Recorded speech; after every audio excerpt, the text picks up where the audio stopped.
बाहर है, आप सभी से विनती है, कृपया सभी अंदर आइए, विराजमान होइए, एंड चलिए 10 साल का बड़ा Y4D फाउंडेशन हम सब एक साथ मिलकर इसे सेलिब्रेट करेंगे. So let me take this moment to welcome all of you. Ladies and gentlemen, let's come inside, let's settle down. We're about to start the proceedings in about 2 to 3 minutes. Thank you.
All right, once again, let's all of us get going, everyone. Such a great evening with some great people right here.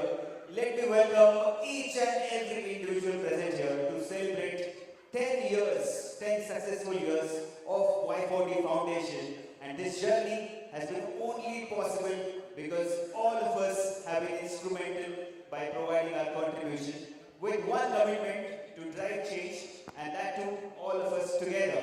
So I think चलिए सब लोग इस शाम की शुरुआत करते हैं by applauding for ourselves. Let's have a huge round of applause for ourselves. Come on, everyone. I think हम लोग खुद के लिए मन से तालियां भी बजा रहे हैं. So, I think let's start this day. This day is all about celebrating a decade, a successful decade for Y4D Foundation, and आज हम ये सक्सेस सेलिब्रेट कर पा रहे हैं because आप सब लोगों ने इन 10 सालों में बहुत ही बड़ा योगदान दिया है.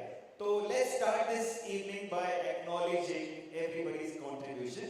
And उसके लिए मैं आप सभी से विनती करूँगा अपनी ही जगह पे 2 मिनट के लिए हमको खड़ा होना है. Can I request everybody please stand up at your own place and let's do something that brings a smile on everybody's face because we are here to celebrate all of us and all of our collective success. So what we are going to do, we are going to go around, everybody meet each other, shake hands, and while you shake hands with each other, you are going to say something. आपको कुछ कहना है. आपको क्या कहना है? This is possible only because of you. Alright? You are going to shake hands with each other and you are going to say this is possible only because of you. And we go around, meet each other, let's celebrate success together. 1, 2 and 3. Everybody, not just the table that you are sitting around, but across the hall. Everybody, सब लोग एक दूसरे से मिलेंगे.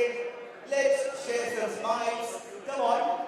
And एक दूसरे से कहेंगे this is possible because of you. ये मुमकिन है आपकी वजह से. And जब आप कहोगे तो as they say, mean it when you say it. Come on everybody and say it with a smile. Acknowledge each other.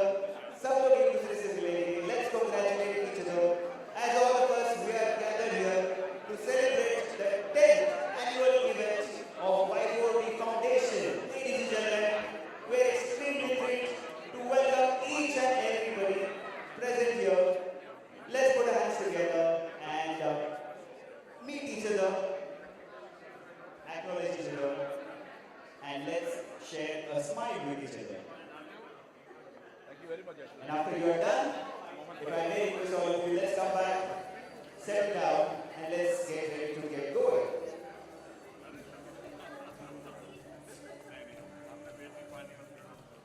I hope that brings a smile on everybody's face. And with that, अब खुद के लिए एक बार जोरदार तालियां बजाएंगे. Come on, everybody. Yes. This time it sounded definitely better.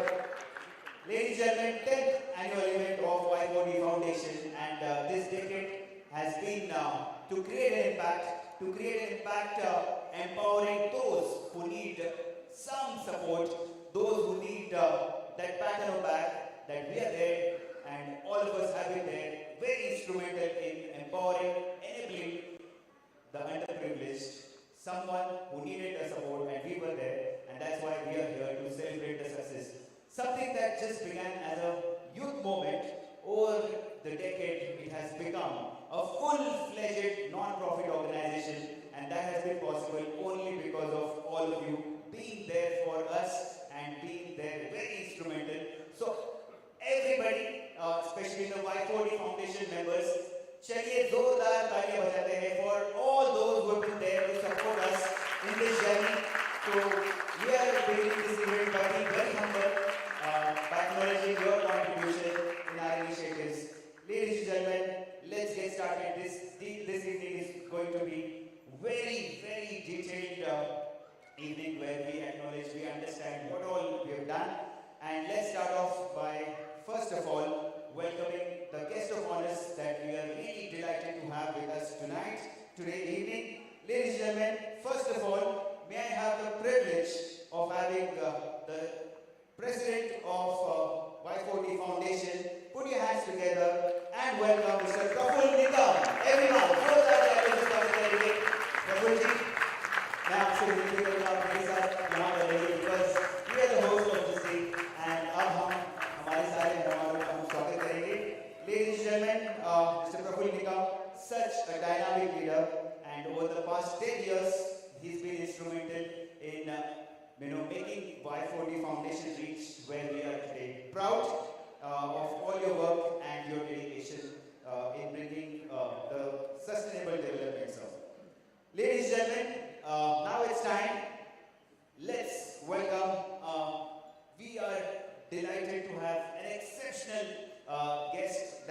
have today with us. Put your hands together. Zordar Talusin. In fact, if I may request, let's give him a standing ovation because he is someone who has made our nation proud not just once but twice. Ladies and gentlemen, let's put our hands together and welcome 2 times gold medalist in the Paralympics, Mr. Sumit Antil. Everyone, come on. A true inspiration for everybody.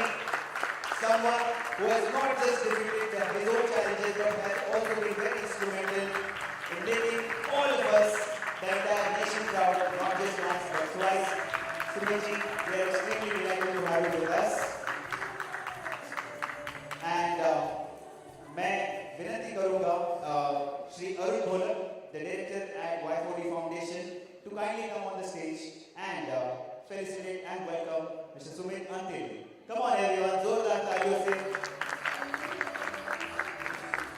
We are extremely delighted. Mr. Sumit is an inspiring story in himself. At the age of 17, when he faced an unfortunate accident where he had young dreams of joining Indian Army, being a wrestler and shining his name into sports. Unfortunately, he could not pursue that, but he didn't give up. Instead,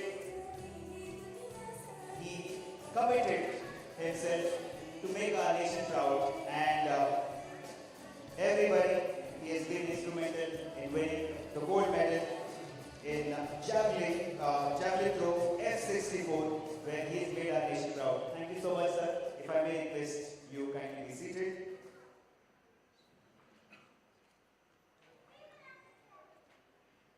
All right, going on to the next one. Ladies and gentlemen, now let me take the pleasure of welcoming Padma Shri Girish Prabhune, who's also here with us. जोरदार तालियों से हम sir का स्वागत करेंगे. Padma Shri Girish Prabhune is a social activist who has dedicated his entire life to developing the nomadic and marginalized communities. He is working tirelessly for the welfare of children from Vaidu, Kaikadi and Parthi communities in Yangarwadi near Tulzapur.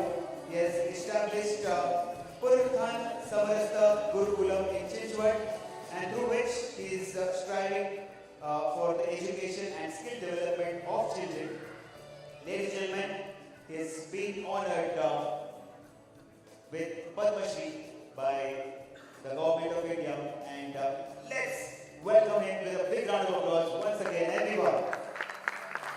May I request Dr. Madhav Zadhav, the Senior Project Manager at Y4D Foundation, to kindly come on the stage and felicitate Padma Shri Shri Girish Prabhune. Everyone, जोरदार तालियों से स्वागत करेंगे sir का.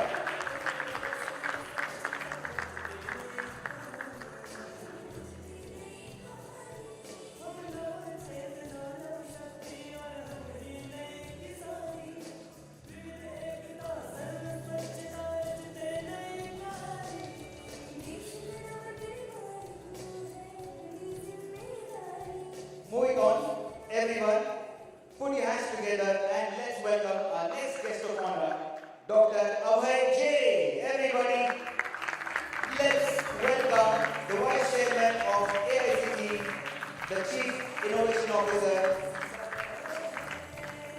in the Ministry of Education, Government of India. We are honored to have you with us, sir. Let's put our hands together and welcome Dr. Abhay J. If I may request Ms. Dhanashri Arvind, the HR and Admin Manager at Y4D Foundation, to kindly come ahead and let's felicitate Dr. Abhay J. Thank you so much, sir, for being here with us tonight. A true visionary leader and an advocate for innovation in education and skill development, playing a very pivotal role in shaping India's social landscape. Dr. Abhay J. He's been instrumental with all his commitment, with all his dedication.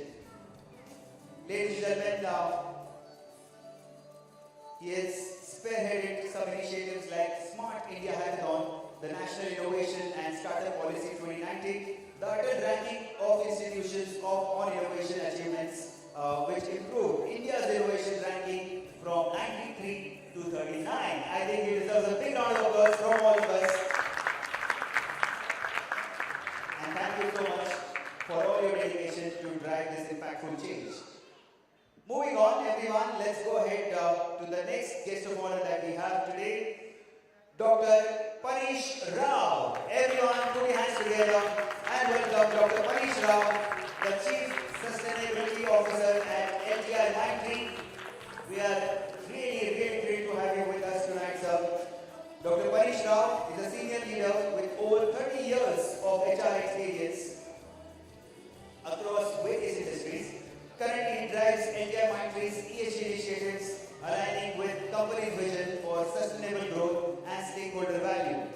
Ladies and gentlemen, if I may request Mr. Sumit Antil, the 2 times gold medalist, to kindly welcome and felicitate Dr. Panish Rao. Let's put our hands together, everyone. Welcome, sir.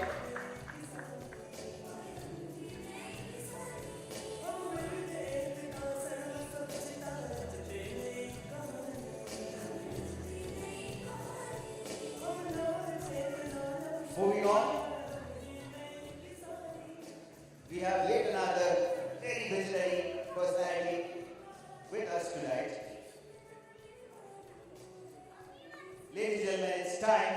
Now let's welcome Mr. Himanshu Priyadarshi. Put your hands together and welcome the Vice President and Chief of Public Affairs, Communication and Sustainability Officer for Hindustan Coca-Cola Beverages. We are excited to have Mr. Himanshu Priyadarshi, a distinguished leader who has made a great impact, an expert in beverages industry, holding a degree in business management. He is really very effective in navigating market complexities and driving operational excellence. Ladies and gentlemen, his core focus has always been to enhance productivity, but at the same time promoting sustainability. It's time, let's put our hands together and welcome, and if I may request once again, the 2 times gold medalist at Paralympics, Mr. Sumit Antil, to kindly felicitate and welcome. Everyone, put your hands together for Mr. Himanshu Priyadarshi.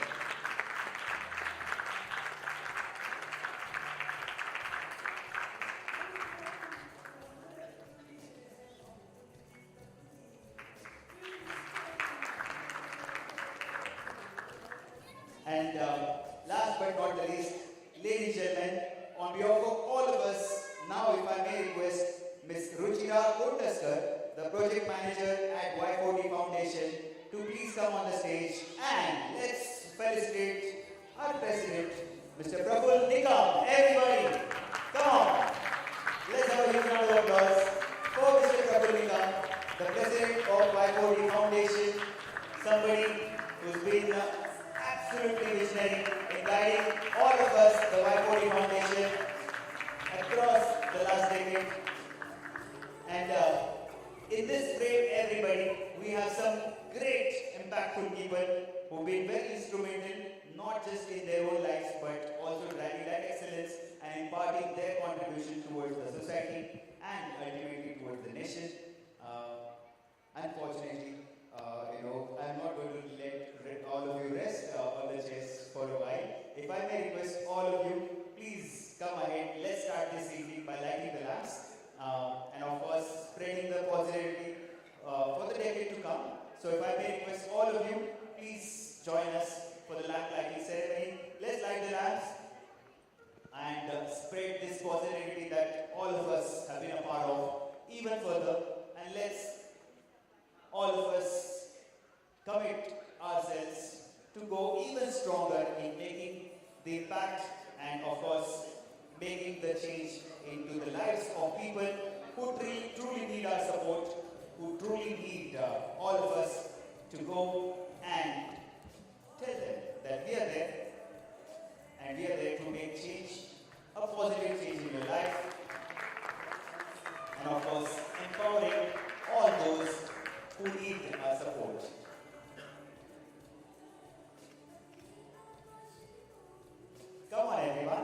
put your hands together. Every time a lamp is lit, let's have a big round of applause so that all of us embrace this positivity into our lives as well, and let's all get committed for a brighter future for all of us.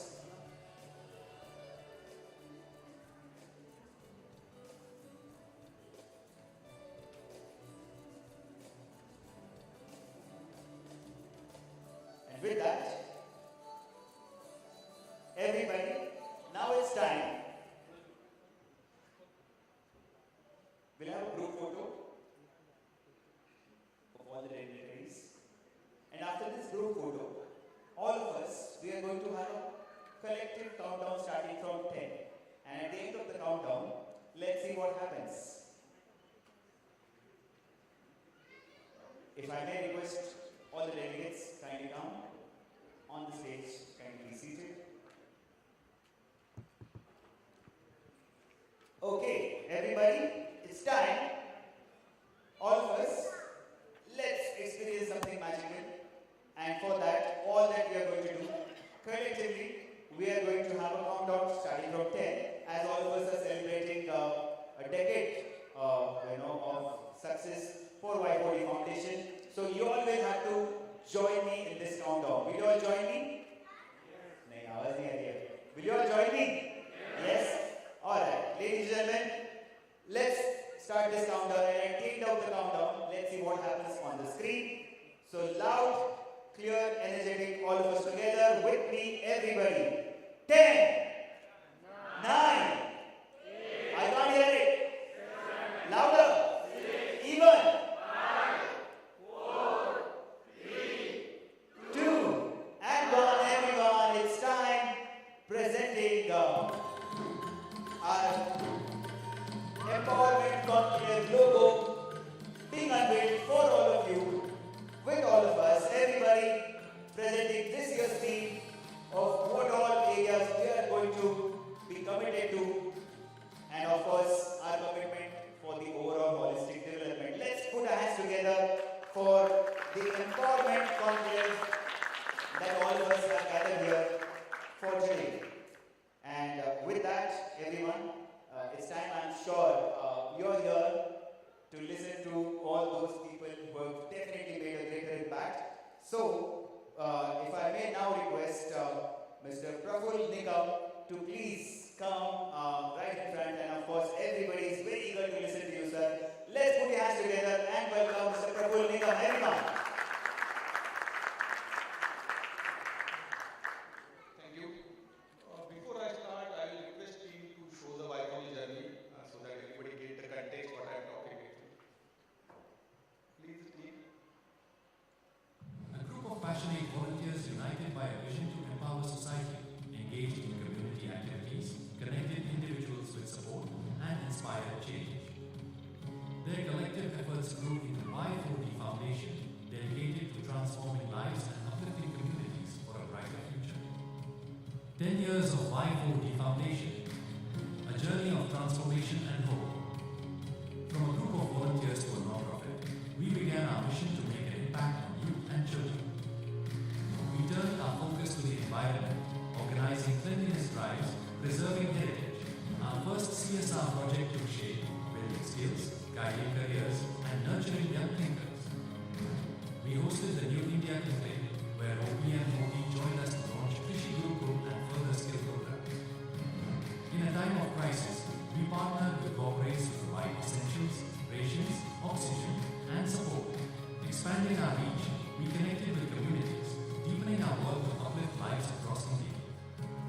Focused on empowering women and youth, we received the Bhamasha Award for our digital education initiatives. A milestone, 1.5 million lives transformed. Today, we celebrate a decade of dedication to community empowerment, driving sustainable change forward. Together, let's continue this journey. Inspiring change, empowering lives.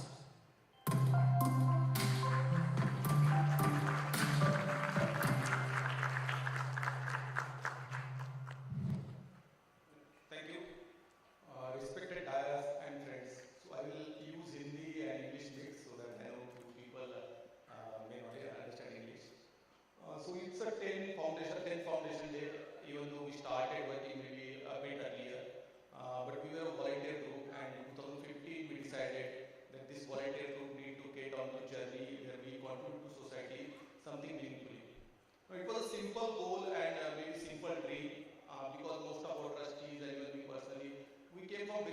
background.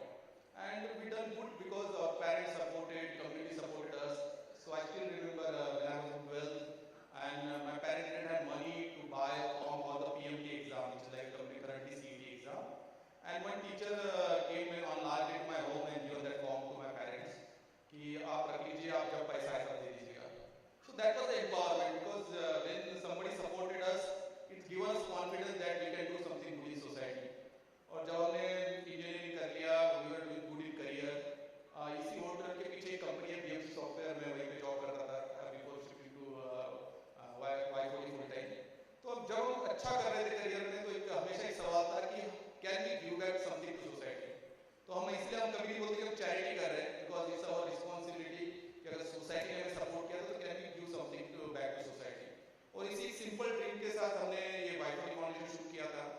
और आज जो कुछ लोग DISE पे बैठे हैं, कुछ यहाँ ऑडियंस में बैठे हैं, इन्हीं लोगों के सपोर्ट के कारण ये ड्रीम थोड़ा एक सॉलिडिफाई हो गया. We are ever changing organisation. But मुझे अभी भी याद है पहले हम दिया पेंट करते थे दिवाली पे और गिरीश जी के साथ मिलकर हम गुरुकुल में जाते थे, दिया पेंट करते थे और जो यहाँ पे कॉर्पोरेट के लोग बैठे उनके ऑफिस में जाके बेचते थे. सो वहाँ से हमने शुरू की थी. एक आपने फोटो दिखा होगा तो हमने अभय जी के साथ ये यंग थिंकर सीरीज शुरू किया था. जब Sumit ji first time world cup में पैरालंपिक में मेडल जीत के आए थे तो वो भी हमारे इवेंट में आए थे. यहाँ पे पालीवाल जी भी बैठे हैं जो नेक्स्ट सेशन में हमारे साथ बात करेंगे. तो पालीवाल जी भी काफी टाइम से जुड़े हैं. तो ऐसे बहुत सारे लोग जुड़ते गए और एक कहावत है कि मैं तो अकेला चल पड़ा था, लोग मिलते गए और कहवा बनता गया. इसी तरह 10 ईयर का जर्नी चलते गया और now we are evolved and built as a organisation basically. And I am proud that there are many people in audience and you on stage also are our donors और I will say partners in our corporate journey. We are ever evolving, ever learning organisation. क्योंकि मुझे एक जब मैंने social sector में काम करना शुरू किया था मुझे एक चीज़ बहुत अजीब लगती थी क्योंकि शायद मैं कॉर्पोरेट बैकग्राउंड से आता था कि सोशल सेक्टर बहुत रिजिड है एक्चुअली. हम ऐसा ही काम करेंगे, हम ऐसे ही करेंगे और दैट्स वेयर वी थॉट कि क्या हम कुछ अलग कर सकते हैं. और जब Y4D शुरू किया तो हमेशा एक सवाल आता था और एक हमारा एक ऑर्गेनाइजेशन है उन्होंने हमारा ये किया था बेसिकली इवैल्यूएशन किया था. And I had a question to them कि we are not a very conventional NGO, so how we can become conventional NGO. और उनका सजेशन था कि आप कन्वेंशनल एनजीओ क्यों बनना चाहते हो, आप कुछ अलग करो. अगर कॉर्पोरेट वर्ल्ड में लोग सोचते हैं, स्टार्टअप में सोचते हैं कुछ इनोवेट करें, कुछ अलग करें, तो लेकिन क्वेश्चन था आप अलग क्या कर सकते हैं. And that's where we said कि लगे okay what is our life journey. तो मुझे हमेशा लगता है कि अगर मुझे अपनी लाइफ में किसी ने समझाया होता, सपोर्ट किया होता, तो जो हमने अचीव किया 10 साल 12 साल में शायद वो 5-6 साल में अचीव करते. जैसे मैं एक बेस्ट एग्जांपल देता हूँ हमेशा, और एक अच्छा प्रोजेक्ट कर रहे हैं अभी काफी कॉर्पोरेट्स के पार्टनर्स के साथ मिलकर, जहाँ पे हम कॉलेजेस में जाते हैं, उन बच्चों को करियर गाइडेंस के बारे में बताते हैं,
now, if I may request Dr. Abhay J to please come ahead and present the keynote address, and let's set the tone for this evening. Everybody, if I may request all of you, let's give him a big round of applause.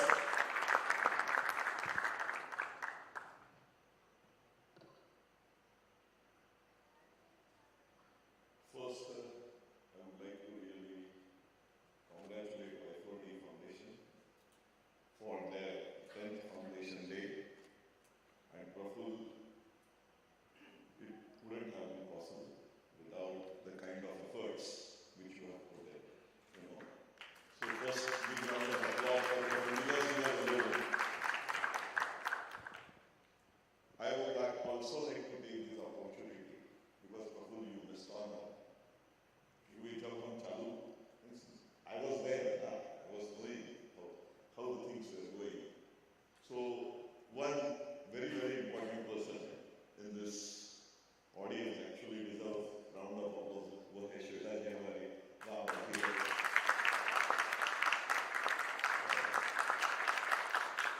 Because Shweta जी आपने अगर उस time Praful Y4D foundation को support नहीं किया तो ये दिन वो नहीं दिखते.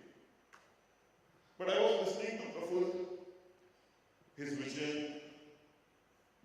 what Y4D has done, because I think I was there on your first annual day, right? And now I am here on your 10th annual day. I hope you will call me on your 25th annual day also. Okay? तो शायद और भी बुरा हो चुका होगा. अभी तो बाल सफेद है पूरे, तो ज़्यादा तो और कुछ होगा नहीं. But फिर भी I think you will invite us and we will continue to observe. But what I felt when I have seen this journey, that as Y4D Foundation, we have to think big. Okay? And now, the vision which we have for the country of making our Bharat Vikasit by 2047, it means that we have to play global role. And every organization in this country has to think global. So when you are actually working on the roadmap for next 10 years, 15 years, 20 years, we have to think how we can make Y4D global and not just focus on lives within it. Because it has a very, very, what we can say, a strategy. You see a lot of foundations from US and Europe and Western world actually working in this country. They have their own agenda. We have our own agenda where we say Vasudhaiva Kutumbakam. And our style of functioning is very, very different. So what I believe is that we have to take this message to the world. And I believe that Y4D Foundation will actually chart a very, very concrete roadmap for taking it globally. We have to have, and the kind of donors which you have, like Coca-Cola, they are global organizations. They can actually be a good vehicle who can guide us on taking some of these things forward. Because now, as India is evolving, as Bharat wants to become Viksit, we have to emerge as knowledge-based economy. And if we have to emerge as knowledge-based economy, then we have to generate ideas. We have to generate processes. We have to generate kind of systems, technologies, platforms, which are adopted. We have to innovate. And we have to innovate in every sector. Maybe the social sector, which is actually least getting innovated. We have a lot of now startups and all those things, what you said. Currently we have more than 1.5 lakh startups, registered DPI startups.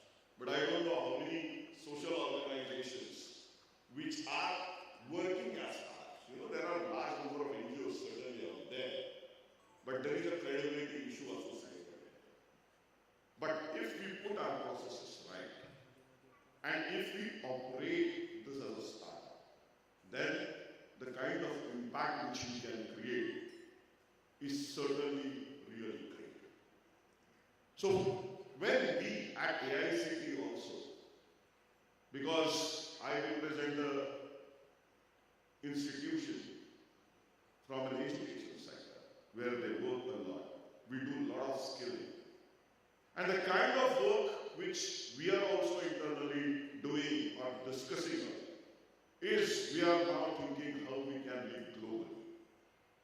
And before just concluding, I would like to get in or share with you two very, very interesting initiatives which we have taken right now, so that you will also realize the kind of work which we as government doing when we are looking at the entire educational sector and skilling sector. First, now what we have done is that we have got rid for technical education, called as nomenclature, called as part-time programs, weekend programs, and so on and so forth.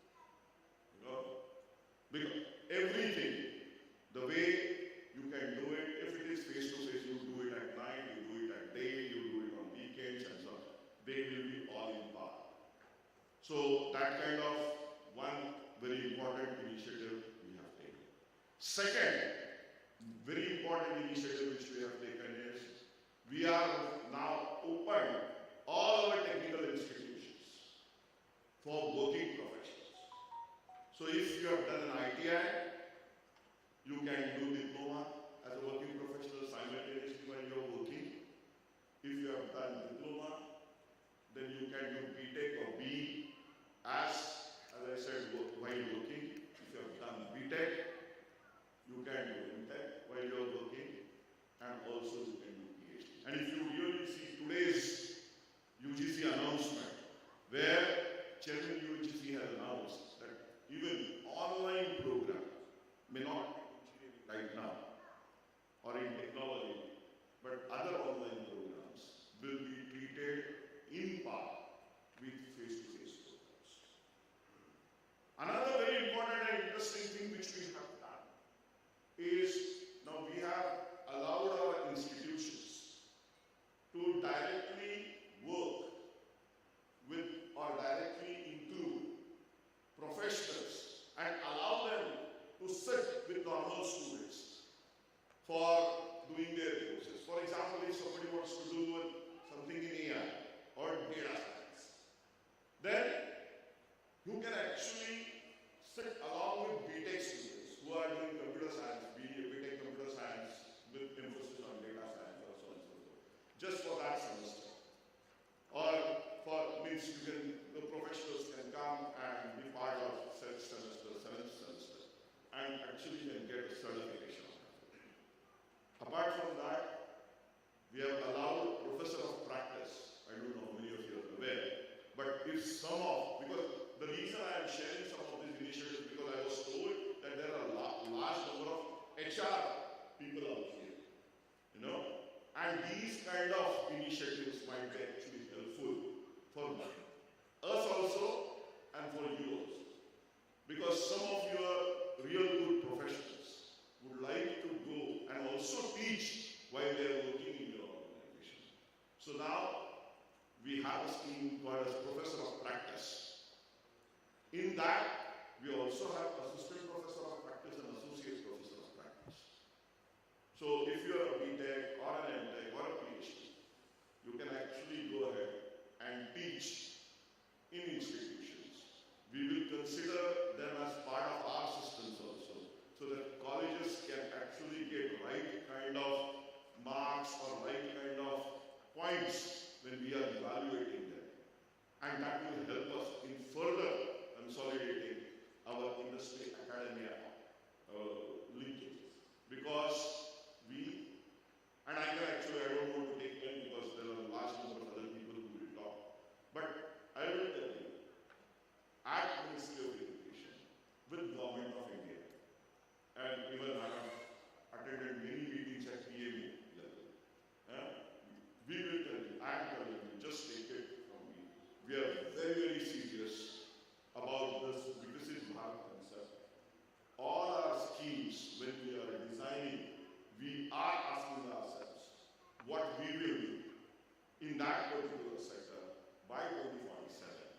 and can we envisage some of the changes which are going to happen and design our schemes accordingly.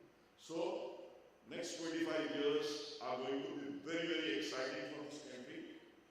I believe that the next 25 years are going to be very exciting for Y4D Foundation also. And let's create a global impact, which I was talking about. So thanks once again for inviting me here, and I really wish you all the best. Thank you so much, Dr. Abhay, for setting the context right, and of course, showcasing that the next 25 years are going to be really instrumental for all of us to come together and step even further, and of course, make a greater impact for all those who need our support. Ladies and gentlemen, over the years, Y4D has expanded its reach. Currently, we are operating in 20 states with over 200 plus projects. I think for this achievement, we deserve a big round of applause, everybody. We proudly collaborate with more than 50 corporate partners, all of them who have united in our commitment to drive the meaningful social change through education, health, and skill development initiatives. And now that we're talking about skill development initiatives, let me take the honor and opportunity to hand over the proceedings to Mr. Bijesh Kumar, who is the Vice President at Y4D Foundation, who will take us through the scaling initiative of Y4D Foundation. Let's put your hands together and welcome Mr. Bijesh Kumar. Everyone.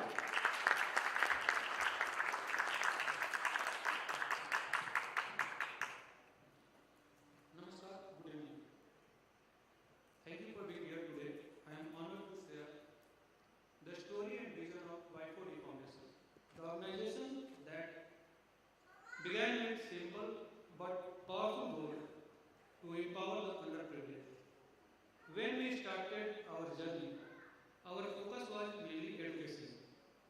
But जैसे जैसे हम आगे बढ़े, we realized सिर्फ school में 10-12 बच्चे को educate करने से प्रॉब्लम सॉल्व नहीं होगा। उनको जॉब चाहिए, उनको मार्केट से कैसे लिंक करें, उसकी जरूरत हमें महसूस हुई। देन नेचुरली जो नेक्स्ट स्टेप था हमारा, दैट वाज स्किलिंग। तो हमने वहाँ से, क्योंकि जब आप एक बच्चे को स्किल करते हो तो उसके लिए मार्केट और इंडस्ट्री के लिए अवसर मिलते हैं उसे, और उसके दरवाजे ओपन होते हैं। देन हमने स्टार्ट किया इंडस्ट्रीज के साथ पार्टनरशिप करना। हमने गैप आइडेंटिफाई किया कि इंडस्ट्री को क्या चाहिए और हमारे युवाओं के पास कौन सी स्किल है जिसमें हम अगर एड ऑन करें, ट्रेनिंग दें, तो वो इंडस्ट्री रेडी हो सके।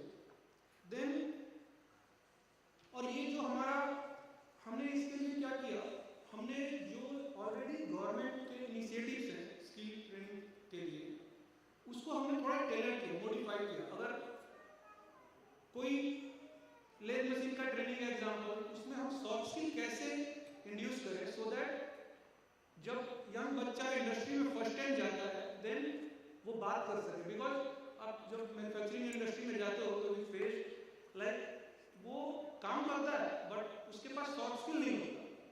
देन हमने अपने ट्रेनिंग प्रोग्राम को थोड़ा टेलर किया और उसको इंडस्ट्री के अकॉर्डिंग क्रिएट किया। उसके बाद ये जो हमारा स्टेप था वो दोनों के लिए एक विन-विन सिचुएशन था। युवाओं को जॉब मिलने लगे और इंडस्ट्री को सुटेबल मैन पावर मिले, जिससे उनके लिए भी इजी हुआ। आज तक अगर मैं बात करूँ Y4D का skilling programme, not overall Y4D का प्रोग्राम, स्किलिंग प्रोग्राम हम आज 10 राज्यों में 15 लोकेशंस पे रन कर रहे हैं, जिसमें अभी तक कुल 1 लाख से ज़्यादा बच्चों को हमने स्किल किया है और डिफरेंट जगह पे हमने उनको प्लेस किया है, जिसमें हमारा ज़्यादा फोकस ट्राइबल गर्ल्स और यूथ और गांव के बच्चों पर होता है, क्योंकि उनके पास अपॉर्चुनिटी अभी भी उतनी नहीं है जितना एक अर्बन बच्चों के पास होता है। तो हमारा फोकस मेनली उधर रहता है। सो एज जो हम मॉडल है हमारा ट्रेनिंग का, वो ट्राइड एंड टेस्टेड है, तो हमने उसको एक नेक्स्ट स्टेप पे ले जाने का फैसला किया या डिसाइड किया। उसके लिए ऑब्वियस था कि हमारा अपना एक स्किल कैंपस हो, जिसमें हम पूरी सुविधाएं इंटरनेशनल लेवल की दें। पुणे आसपास के क्षेत्रों में जब हम घूमे, हमने जगह आइडेंटिफाई करने के प्रोसेस में हम जब गए तो वी फाउंड कि अगर जगह हमें पुणे मुंबई के बीच में कहीं मिलता है तो दैट विल बी गुड। तो हमने एक कांसेप्ट में लैंड एक्वायर किया, हमें लैंड मिला। सो अभी मैं टीम से रिक्वेस्ट करूंगा एक छोटा सा वीडियो प्ले करेंगे जो हमने लैंड हमें मिला है, जिस पर हम आगे की प्लानिंग करेंगे।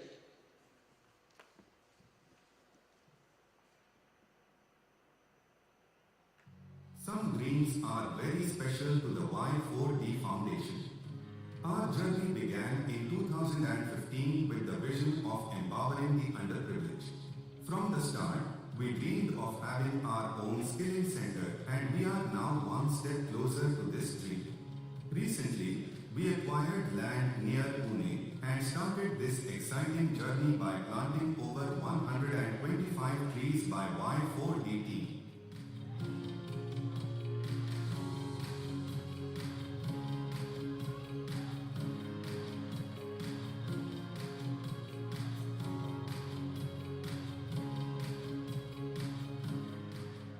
This land is not just any land, it's a symbol of hope and opportunity for underprivileged youth. It will soon become our new state-of-the-art skilling center where people can learn valuable skills to change their lives. Today we are starting with the plantation in this land because we are assume as a social organization our responsibility in that to take care of environment also.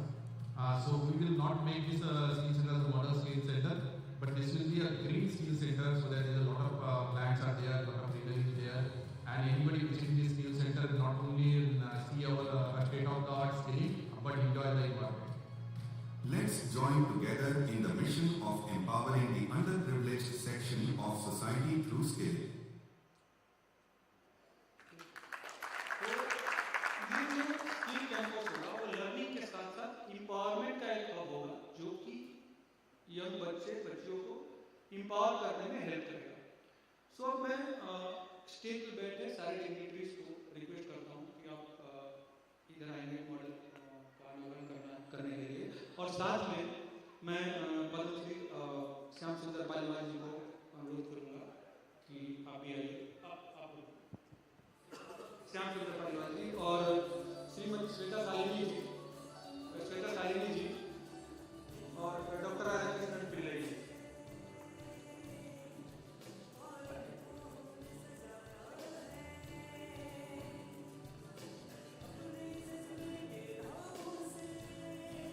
यह जो skill model होगा ये हमारे first phase की planning है जिसको हम देखेंगे।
Please take your seat.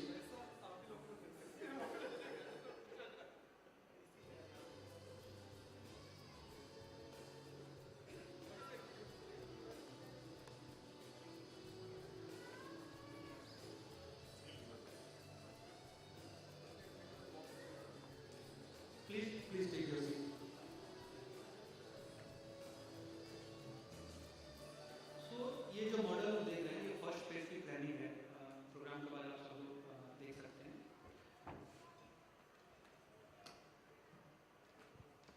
एक जो स्किल सेंटर का मॉडल है उसका एक वीडियो है कि कैसा स्किल सेंटर हम बनाने का सोच रहे हैं।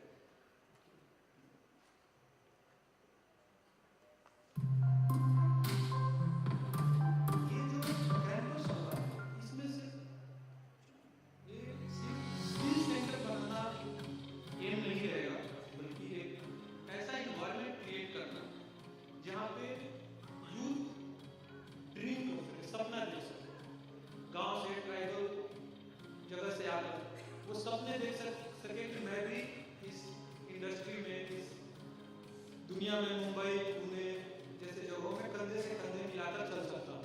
तो हमारा सपना है कि ये स्किल सेंटर मात्र न रहे, बल्कि इसमें लोग सपने देखें और ये पूरा कैंपस रिन्यूएबल एनर्जी से ऑपरेटेड होगा, सोलर पावर होगा।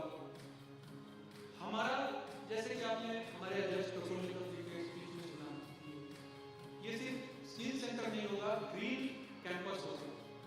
इट मीन्स इन प्रोसेस में हमें नेचर के साथ लड़ाई नहीं करना है, नेचर के साथ मिलकर चलना है, प्रकृति के साथ तालमेल बिठा के चलना है। तो आप सभी के यहाँ पे हर क्षेत्र से लोग हैं, कॉर्पोरेट से हैं, सामाजिक संस्था से लोग हैं, बहुत लोग इन्वायरमेंट पे काम करते हैं, एजुकेशन सेक्टर से हैं। तो आप लोगों के सहयोग से, आपके मेंटरशिप में, गाइडेंस में हम प्रयास करेंगे कि ये मॉडल स्किल सेंटर हो, कि देश दुनिया के लोग आकर बात करें कि ऐसा सेंटर हमारे यहाँ भी होना चाहिए।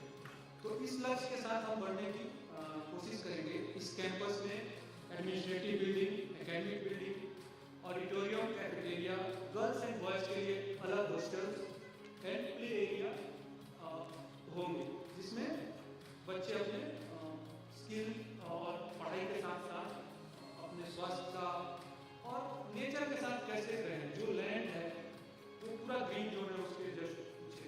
और आपने देखा कि हमारा फर्स्ट जैसे ही हमें लैंड मिला उसके बाद हमारा फर्स्ट एक्शन था कि वहाँ पे ट्री प्लांटेशन ड्राइव हमने किया। तो ये हमारा इंटेंशन है। इस कैंपस में रेसिडेंशियल और डे स्कॉलर अगर हम मिलाकर बात करें तो ईयरली 10,000 यूथ को हम ट्रेन करेंगे और एवरी ईयर 10,000 बच्चे इस कैंपस से निकलकर मार्केट में जाएंगे और जो अर्बन यूथ है उसे कंधे से कंधा मिलाकर अपने सपने देखेंगे। तो ये हमारा स्केल कैंपस का एक वीडियो है।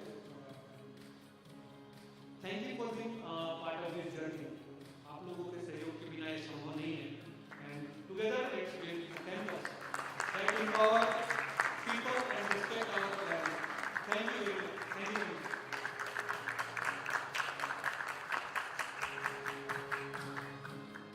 Thank you so much, Vijay for taking us through with the skilling initiative of Y4D Foundation.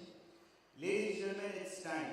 Now all of us, we will have a panel discussion on the topic roadmap for the next decade journey of social sector in India. And for which, if I may request Mr. Himanshu and Dr. Panish to kindly remain with us on the dais. And if I may request the other delegates, kindly be seated with the audience. So ladies and gentlemen, here we are. Let's have the panel discussion on the topic roadmap for the next decade's journey for social sector in India. And to moderate this session, first of all, let's put your hands together and let me welcome the renowned celebrity writer, Mr. Radhakrishnan Pillai. Everyone, put your hands together and welcome Mr. Radhakrishnan Pillai. Come on, everyone. Dr. Radhakrishnan Pillai is a distinguished academic author, a leadership consultant, and of course, very well known for his expertise in management and organizational behavior. He is the author of the best-selling Channel K series. Everyone, I think he deserves a big round of applause for all the contributions and for all the significant guidance that he has given through Channel K series. Ladies and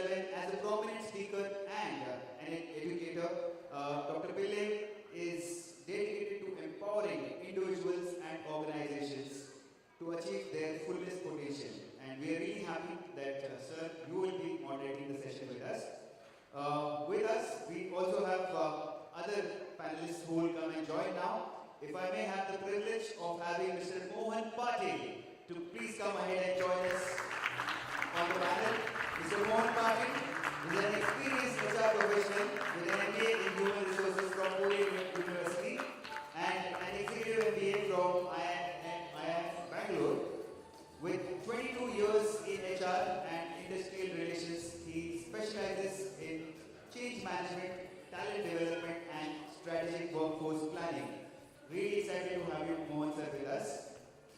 Ladies and gentlemen, let's put your hands together and welcome our next panelist, Padma Shri, Shri Shyam Sundar Paliwal. Let's put your hands together and जोरदार तालियों से स्वागत करेंगे Padma Shri, Shri Shyam Sundar Paliwal,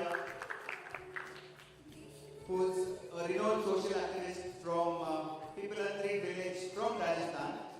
He was awarded Padma Shri by the President of India for the social service in 2021. And sir, we are really glad that you are with us today evening. Ladies and gentlemen, let's have our next panelist. Let's put your hands together and welcome Mr. Crispino Lobo. Can we have the pleasure of having Mr. Crispino Lobo, who is a leader in sustainable development, known for his pioneering work in community-led watershed and water resource management. He played a very key role in the Indo-German Watershed Development Program and co-founded the Watershed Organization Trust in 1993. With degrees from Howard Kennedy School and the Berkeley Institute, he has authored 12 books. Everyone, such great knowledge, and we are going to experience all that knowledge comes, for all of us when he speaks. So with that, I think we are all set for this panel discussion. And before I hand over the session to Dr. Radhakrishnan Pillai, if I may request, sir, you take over the mic, and if you could share your thoughts, share your views on the 10th Foundation Day of Y4D Foundation. Ladies and gentlemen, the moderator of the session, Dr. Radhakrishnan. Everyone, put your hands together.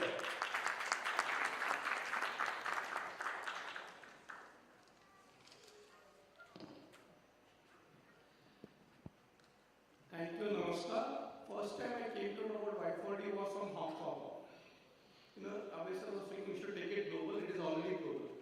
I remember I had gone there for some speaking assignment and I came to know that there is an organization called Y4D. Aapko pata hai kya? Shashi Bhushan, one of my friends, and he connected me to Brijesh, and of course I got connected to Prafulji, Shwetaji, and since then it's been a family. And today I had a problem. I'll give the problem first before I start moderating. Around a few days ago, I got a call from Brijesh ji, आपको आना है. Family में invitation नहीं होता, information होता है.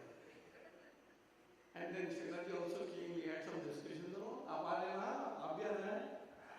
And suddenly I said, okay, I'm in Cochin, and as Brijesh was telling me, I'm a professor of practice there at Chinmaya Vishwavidyapit. थोड़ा lectures वगैरह खत्म हो गए. And I said 27. And then wife says, why did you commit without asking me? Of course, nobody can do anything without asking their wife, right? Now, what's so great about coming back to Sunday? That's okay, but it's also our wedding anniversary.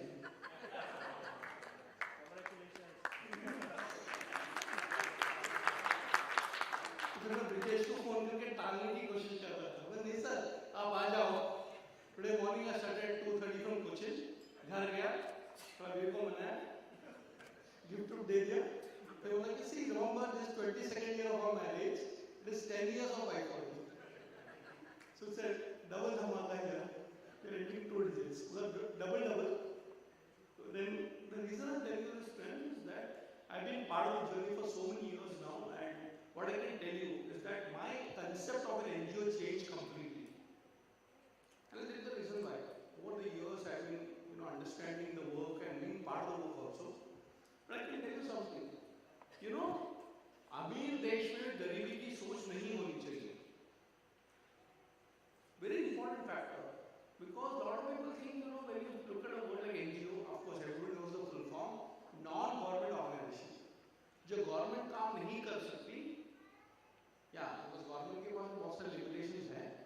the scale they have to manage. So they partner with what is called NGOs. But are we looking at an India that was 75 years ago, 77 years ago, or are we looking at the India which is going to be in the next future after 100 years? And that is why when we travel abroad, I come to know that ये सोच बहुत जरूरी है. It is not just some छोटा मोटा काम करो. I'll share two instances.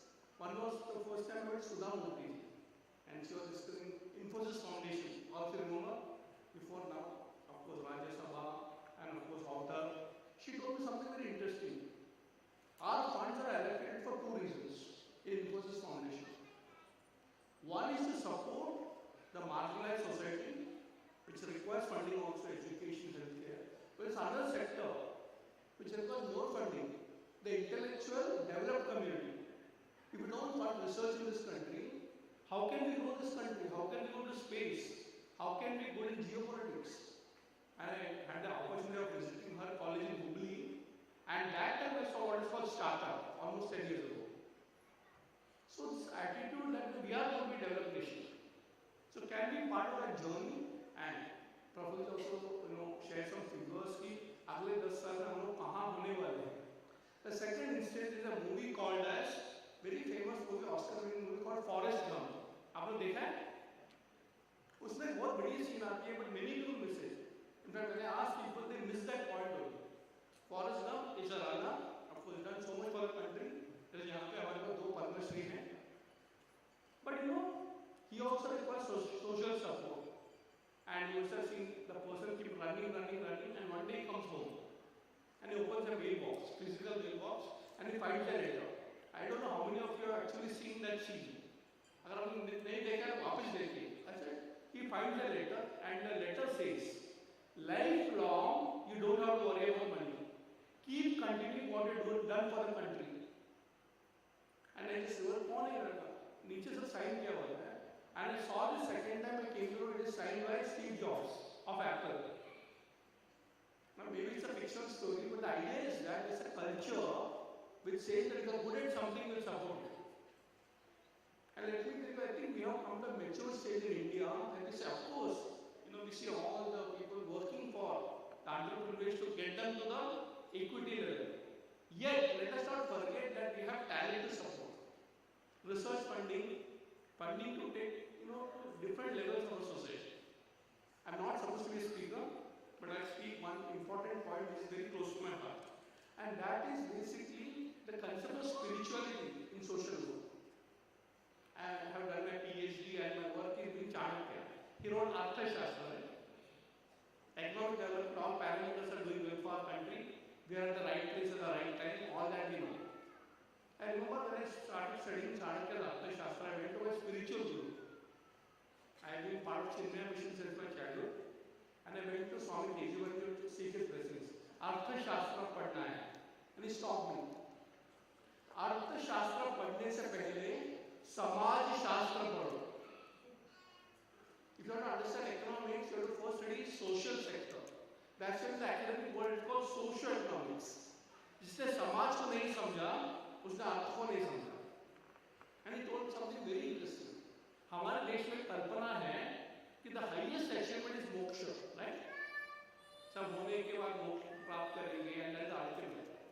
But interestingly, there is something after moksha also. मोक्ष तो अल्टीमेट तो नहीं, मोक्ष मिलने के बाद ही समाज के साथ काम करता है. So what do all the saints do? In Maharashtra, where we are right now, we have Gyaneshwar and so many saints from Maharashtra. They came back to serve the society. And the technical word in Sanskrit that comes is in Bhagavad Gita, Loka Sangraha. They don't require anything for themselves. Yet they come back and serve the society to lift the people. Not only economic standards, but also spiritual standards. Therefore, thank you, Prabhuji, and all the leaders over here who are going to be supporting and part of India, which is going to be very different. I'd like to stop here and start my moderation by quoting chapter number 3, verse number 21 of Bhagavad Gita. Yad yad acharati shrestah tat deve taro janaha sayat pramanam kurute lokastat anuvartate. As the leaders do, we are all sitting here, the people will follow. Lots to learn from other parts of the world also. हम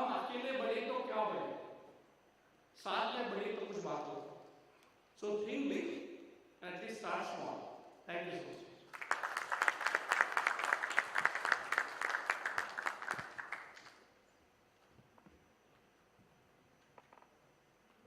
Sir, if I may now request you to start the panel session.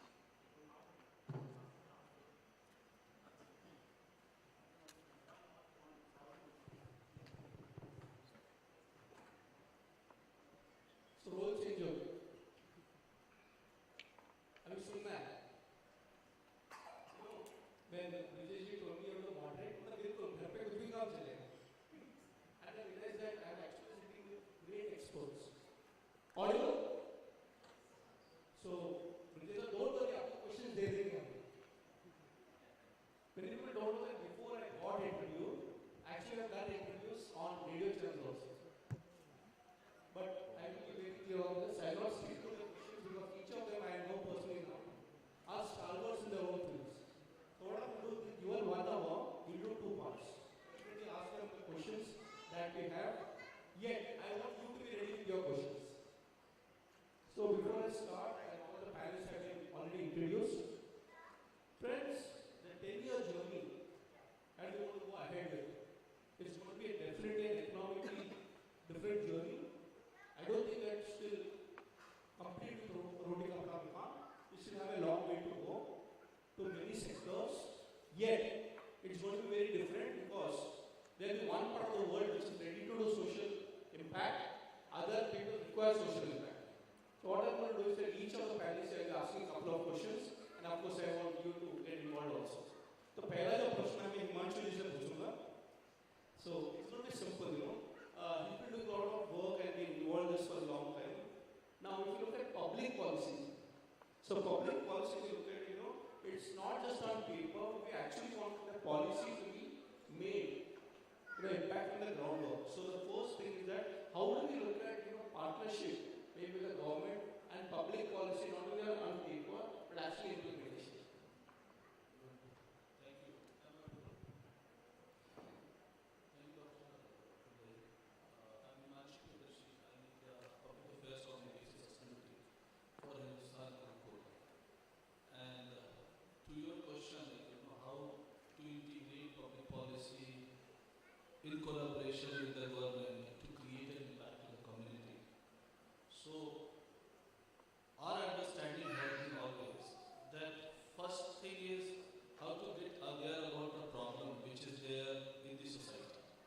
So awareness is the first milestones which we need to do, and for that we need to do a primary survey, secondary survey of the community, of the country, of the global data points in order to analyze those things.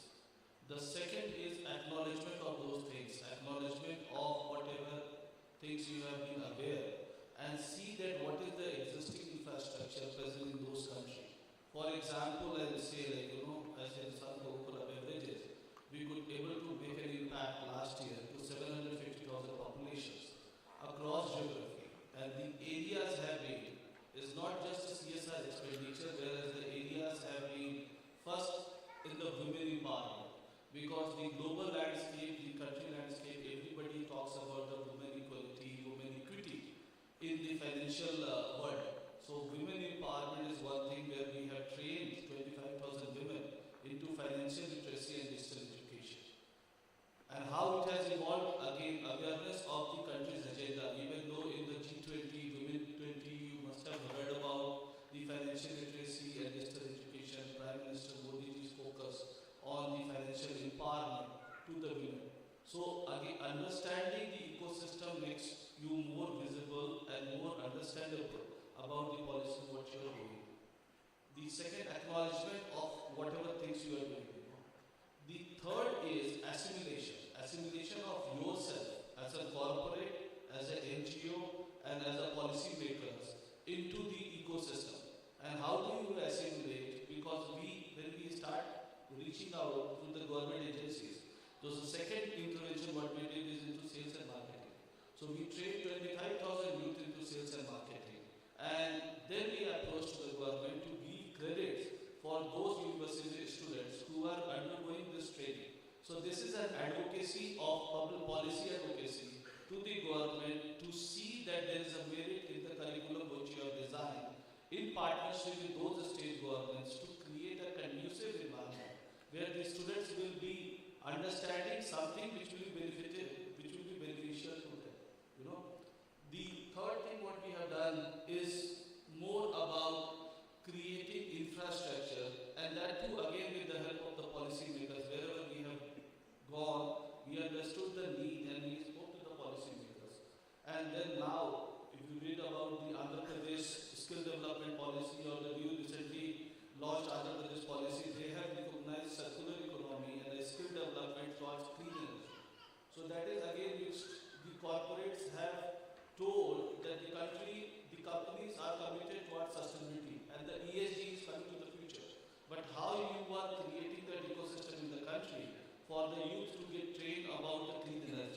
And then Andhra Pradesh government has brought this new policy to develop youth into the clean energy internship.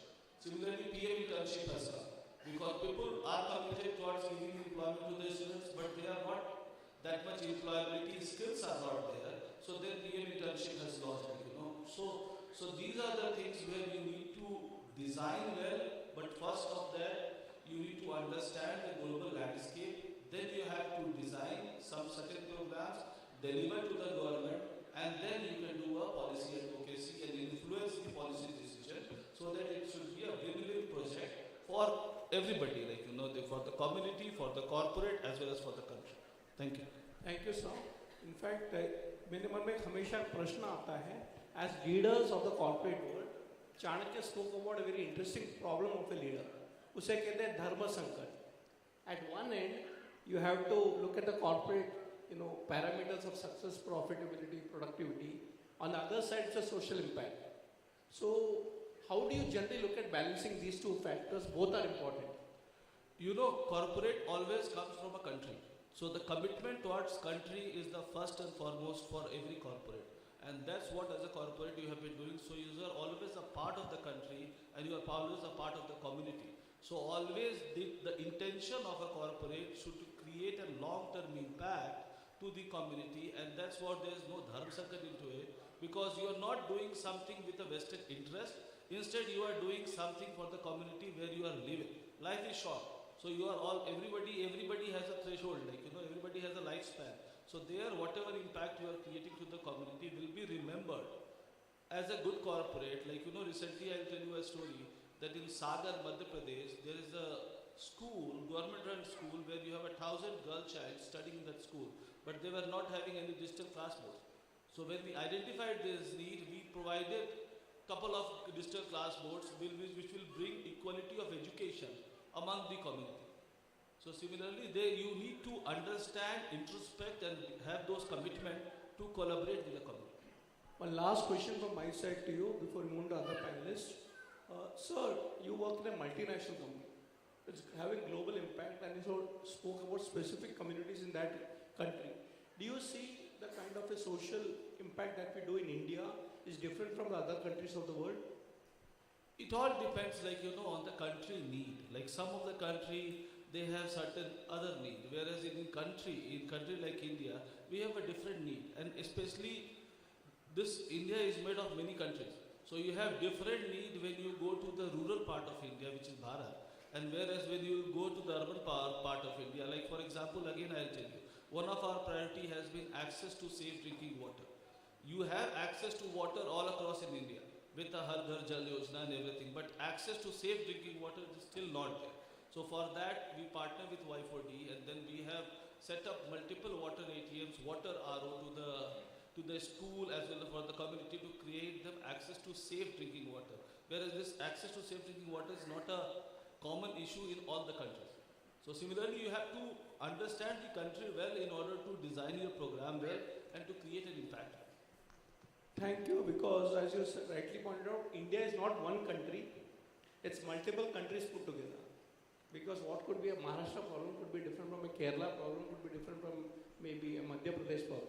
So finally, it's about customization also. Thank you, sir. So just to add one more thing, like, you know, in one of the areas in southern part of India, the program, like again Andhra Pradesh. So there is no need of digital classboards in any of the schools because government provides those digital classboards. Whereas the need is, like in Shikakulam when we went there, the need is to provide solar light to the fishermen villages. So the need varies across India, across regions, depending on the community. Thank you so much for customizing social impact. So I'll move on to our next esteemed panelist, and we'll be asking Manish sir. Sir, in fact, I'm so happy that many of us, even though from HR generally know about it, a specific role, Chief Sustainability Officer. I mean, that's a new term that I came across just a few years ago. And as you rightly pointed out, sir, we have a concept called ESG, and it's big impact globally. Working on a concept like ESG, and as a Chief Sustainability Officer, your thoughts on social impact, sir? Well, thank you very much. Am I audible?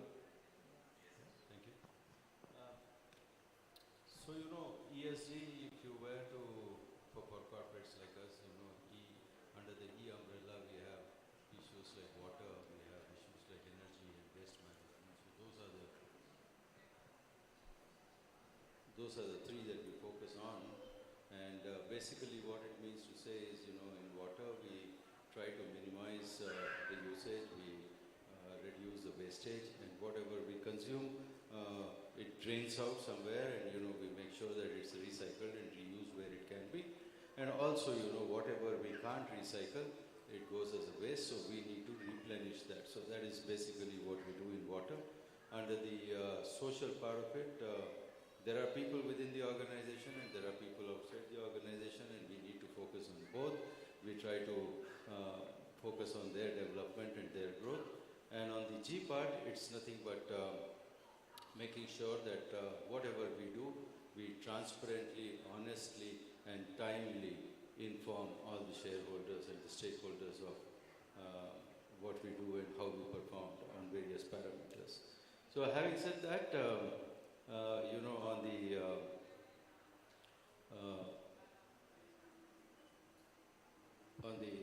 just repeat the question for me, please. So your impact as sustainability officer. Yeah. Yes. So these are the parameters that we work on, and we make sure that all these align to the company's strategy, and we manage it like the P&L. Sometimes CSR, and some of it falls under CSR, and people say that CSR shouldn't be treated as profit and loss, but we do invest money in development of people, and we make sure that there is an impact that we make on the money that we spend in development, and this profit is not to the organization, but the profit is to the people. So that is how we do it. Thank you, sir. Audible? Thank you. In fact, thank you, sir. You use the right word, stakeholders. And again, you have multiple stakeholders, be it shareholders, be it employees of the company, it could be communities. So do you think that there is a big gap between what we call the rural and the urban impact that you've been working on for the development? Well, there's a huge impact. There's a huge difference.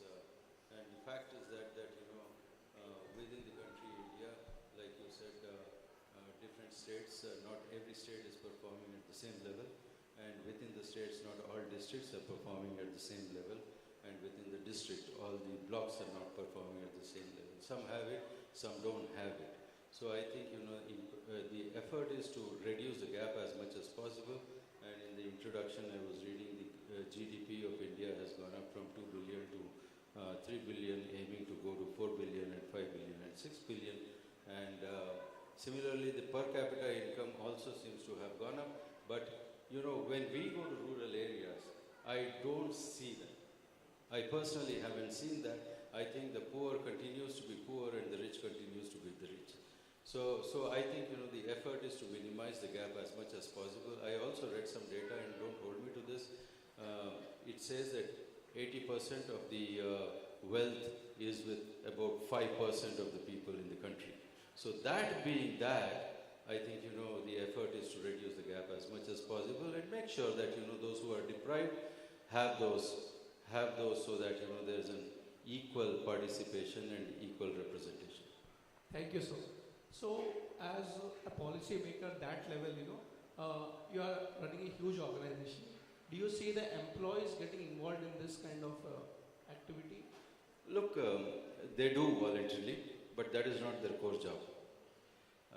The core job is of people like us who have been employed to do this. They spend their weekends. We make sure that they don't spend their weekdays because, they have been employed, they're paid for something else that they need to do. And if they didn't do that, probably we wouldn't have the money to do the community development. Thank you.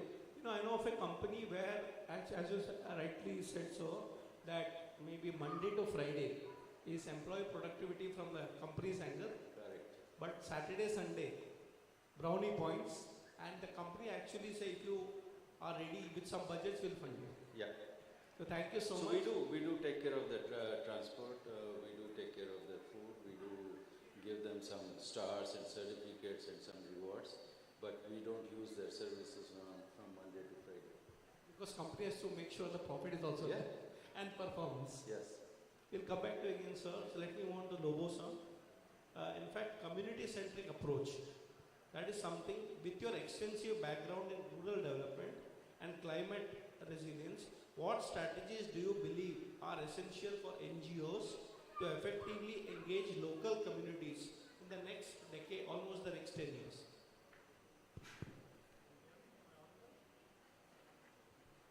Hello? Maybe we can just try getting closer.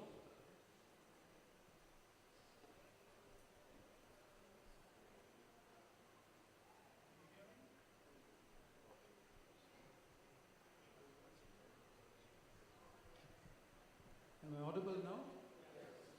So I'll first lay down the context of my comments. We work in rural India, and that too particularly in rain-fed rural India. That means villages which are often facing drought. Number one, where the environment is rather degraded. So you won't see beautiful trees, you'll find often barren hills. And where by and large the chief main characteristic that hits you is poverty and hardships. So this is the context in which we work. We've been working, this organization or the Watershed Organization Trust has been working the last 32 years in this kind of context. Now there, the greatest constraint is water, availability to water, and the only source of water is rain.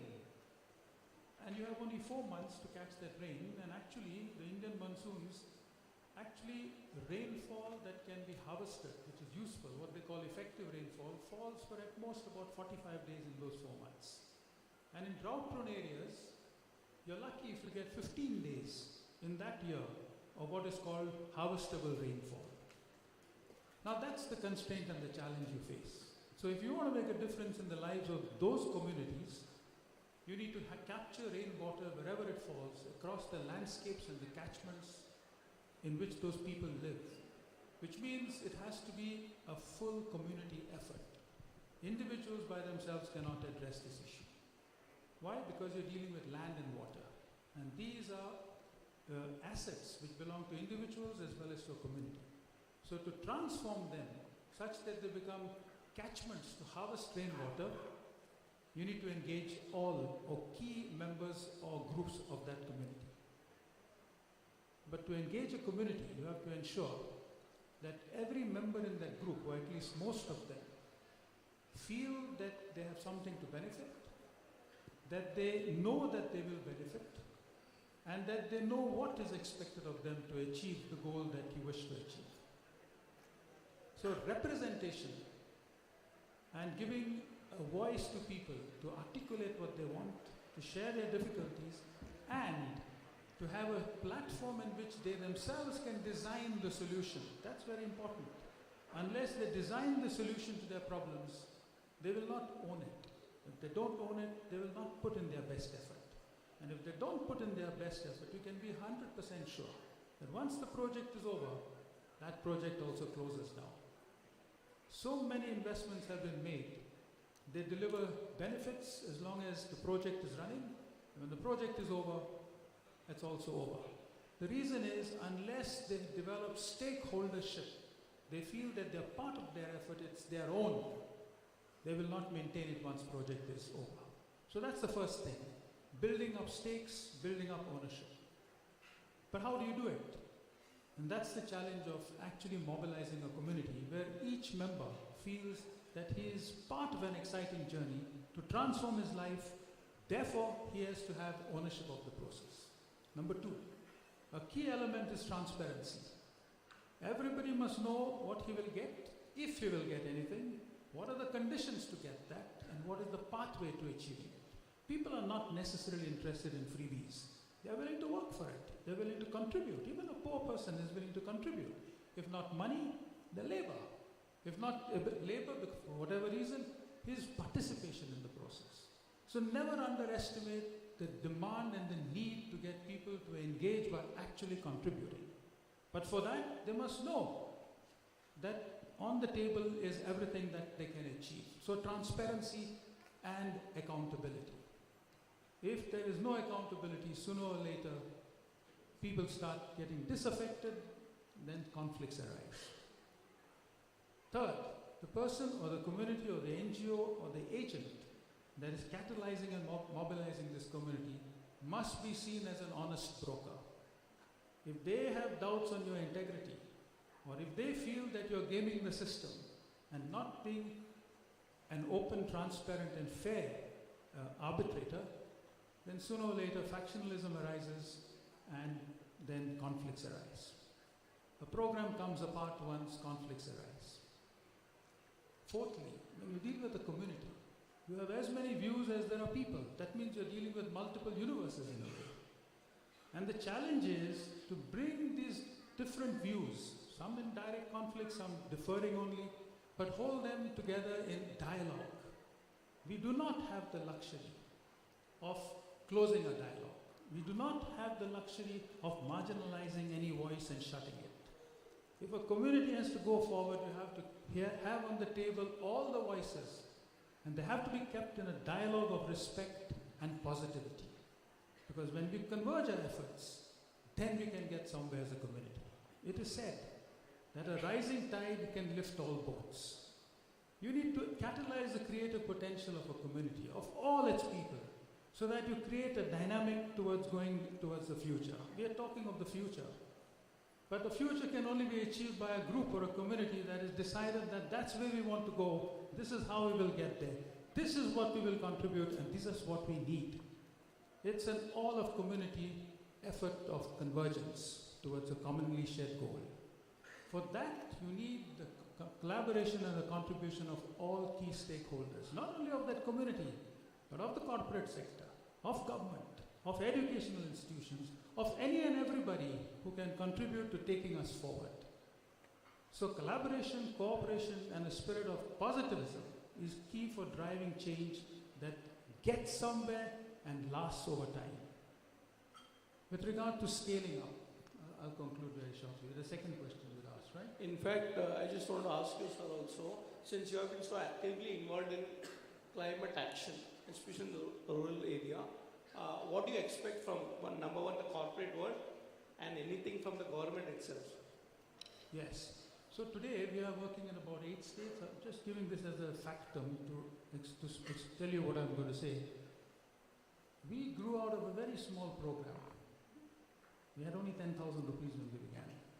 When we entered the Indo-German program, it led to the government of India setting up the Watershed Fund, which today has taken that program to over 19 states in the country and helped over 3 million people and over 2 million hectares of land to be transformed. So in other words, if you want to scale up what works at the micro level, you need to bring government on board. And government wants and does look forward to such scalable and proven methodologies to make a difference. So in 1999, the government of India set up the Watershed Fund. And again, in 2015, the National Adaptation Fund, which is the Ministry of Environment and Forests, we also contributed to that. You need to bring facts of the ground down to up to the policy makers as well as decision makers, for which you need to participate and collaborate in policy dialogues, in discussions in government embedded fora, and these views with proven data, which is applied research being brought to government, has to be placed before government. One last, it's not enough. Government must be involved in the implementation of these activities at the ground level. You see, government doesn't sit only in Delhi or Mumbai. It is at the district level, the block level, the tehsil level, down to the village. So convergence of all administrative and governmental departments and processes is important if activities that work are to be scaled up successfully. Thank you, sir.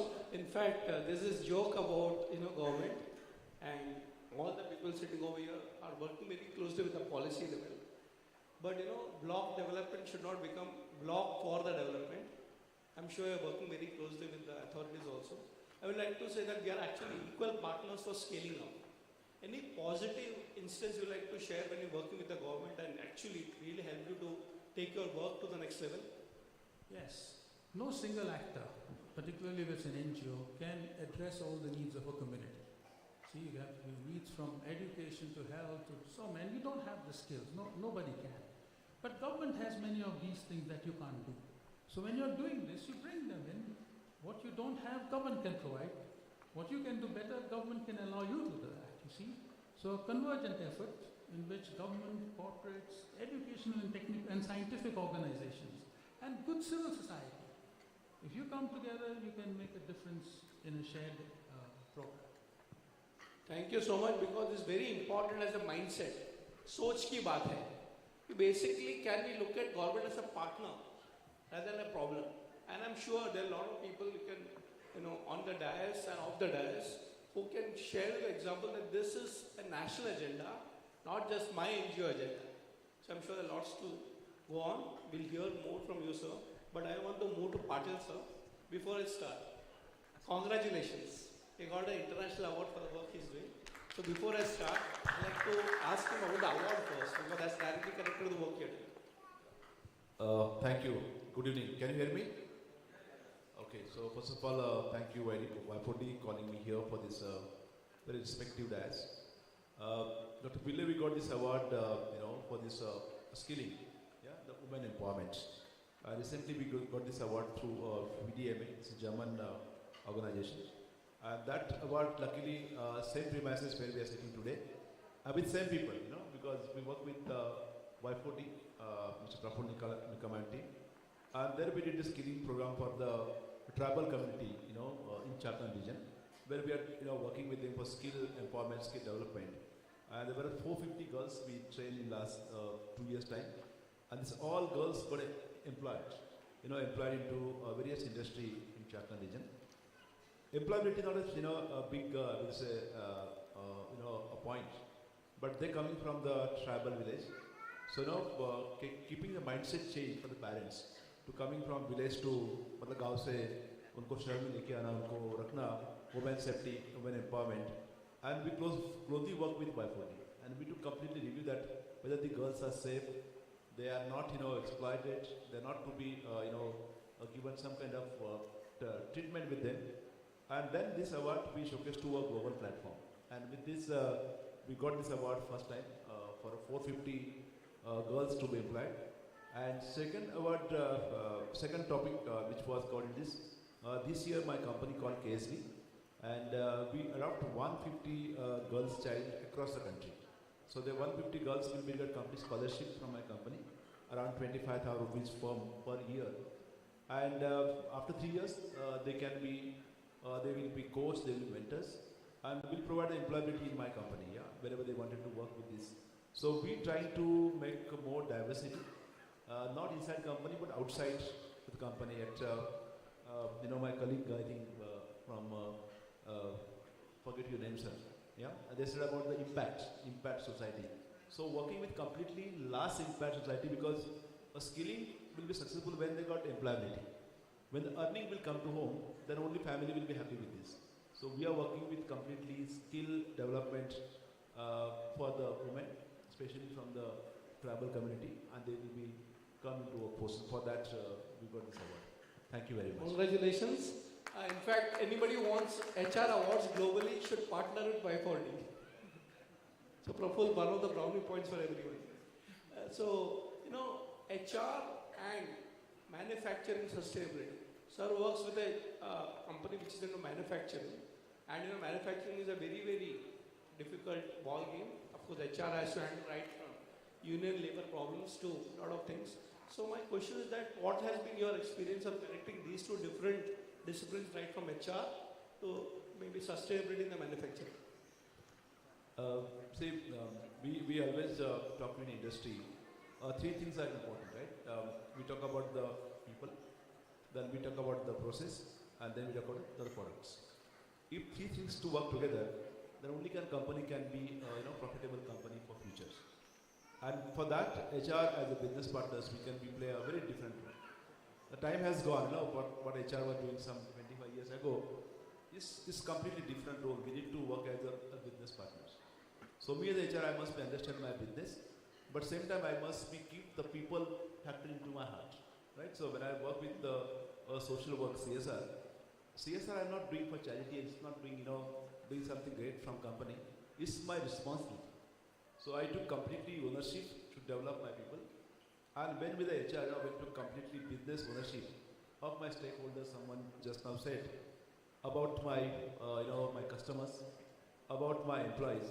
And when three stakeholders you work together, you can make a fantastic, symphony between with this. And that's the key, contribution for this. I just want to tell you one thing, Dr. Pillai, because you are from Bombay, and I'm also from, same city, Bombay. Now it's Mumbai, and Bombay was one of the Manchester of the world. The Gidney Kamgar industry was completely started in Bombay, and today's Mumbai is completely, a jobless city for the unskilled, workforce. Almost, all the community which work into Gidney Kamgar, the company scatters. And when we study why they scatter, there are so many reasons. But main reason why they scatter is because of the skills and affordability.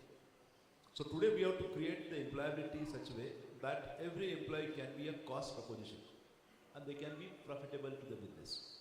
Like, we always talk about the man versus man, right? From last, because first हमारा job तो था skill, वो hunting था. इंसान को अपने जिंदगी में hunting करना था, and he was fighting with the man versus man. Even today also we are fighting man versus man in many community.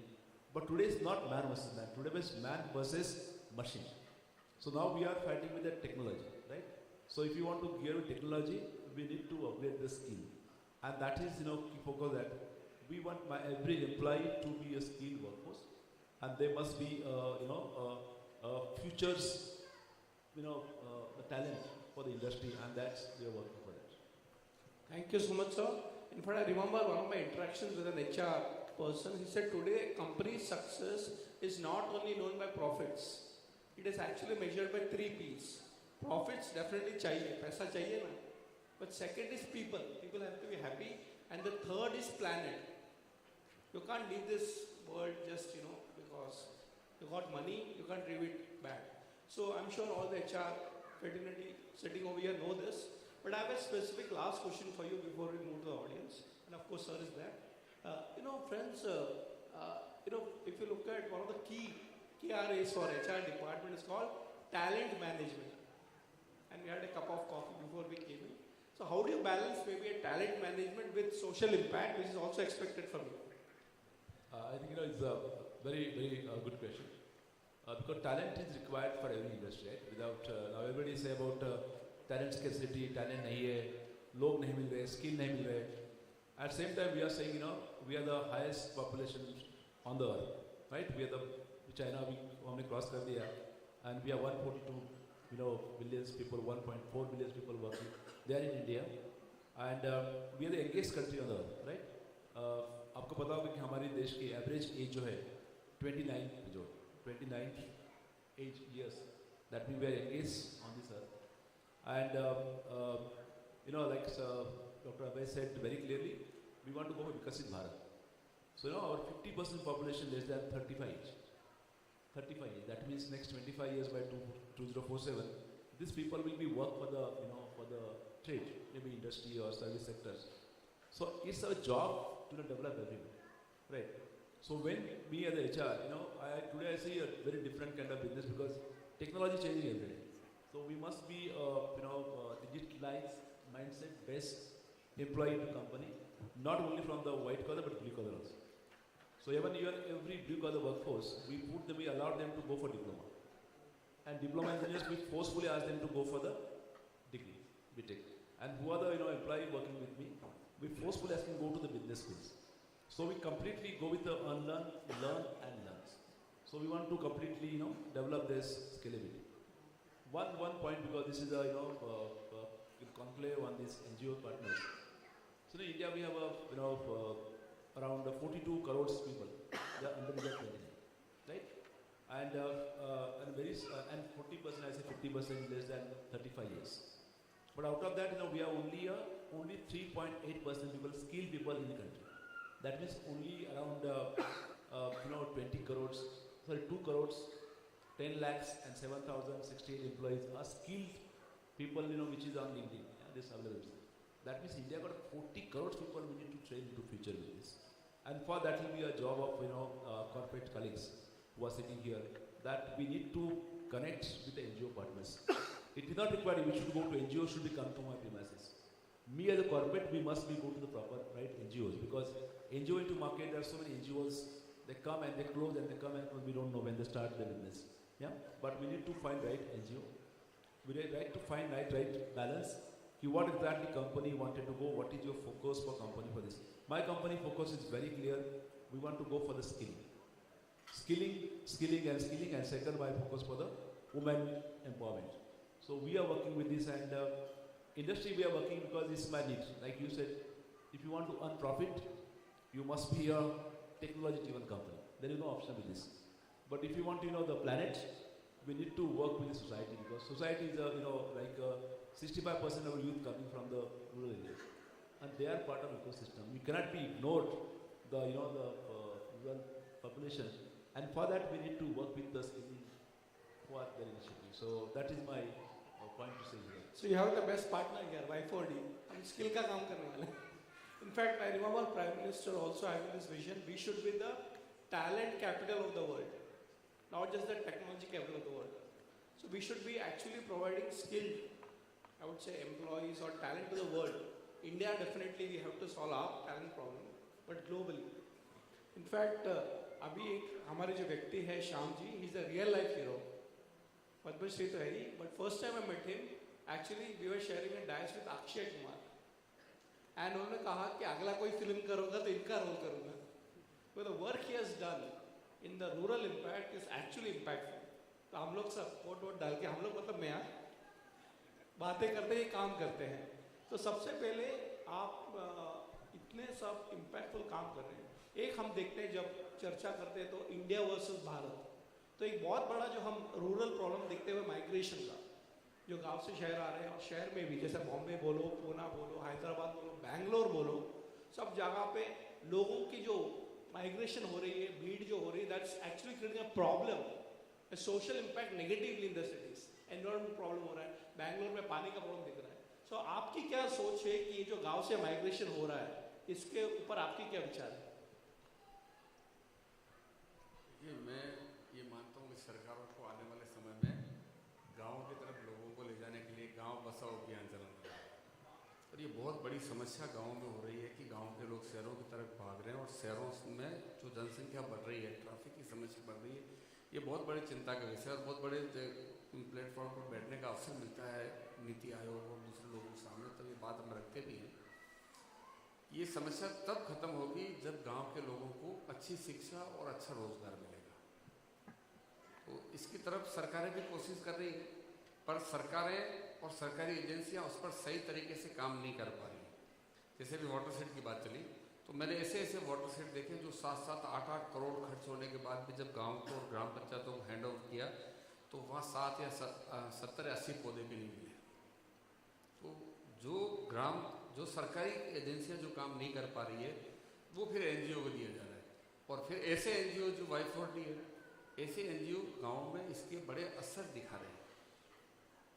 तो इनके माध्यम से गाँव में काम होना चाहिए, इसका असर दिख रहा है. श्याम जी, मुझे याद है आपने डॉक्टर अब्दुल कलाम जी, उनका एक प्रोजेक्ट था, I would say it's more like a concept, उसे कहा गया था पूरा PUR है, शायद आपने सुना होगा, providing urban amenities in rural areas. तो आपको अब गांव में बहुत सारे गांव में काम करते हैं, अपने भी गांव में काम करते हैं, पेड़ों के साथ जुड़े हुए हैं.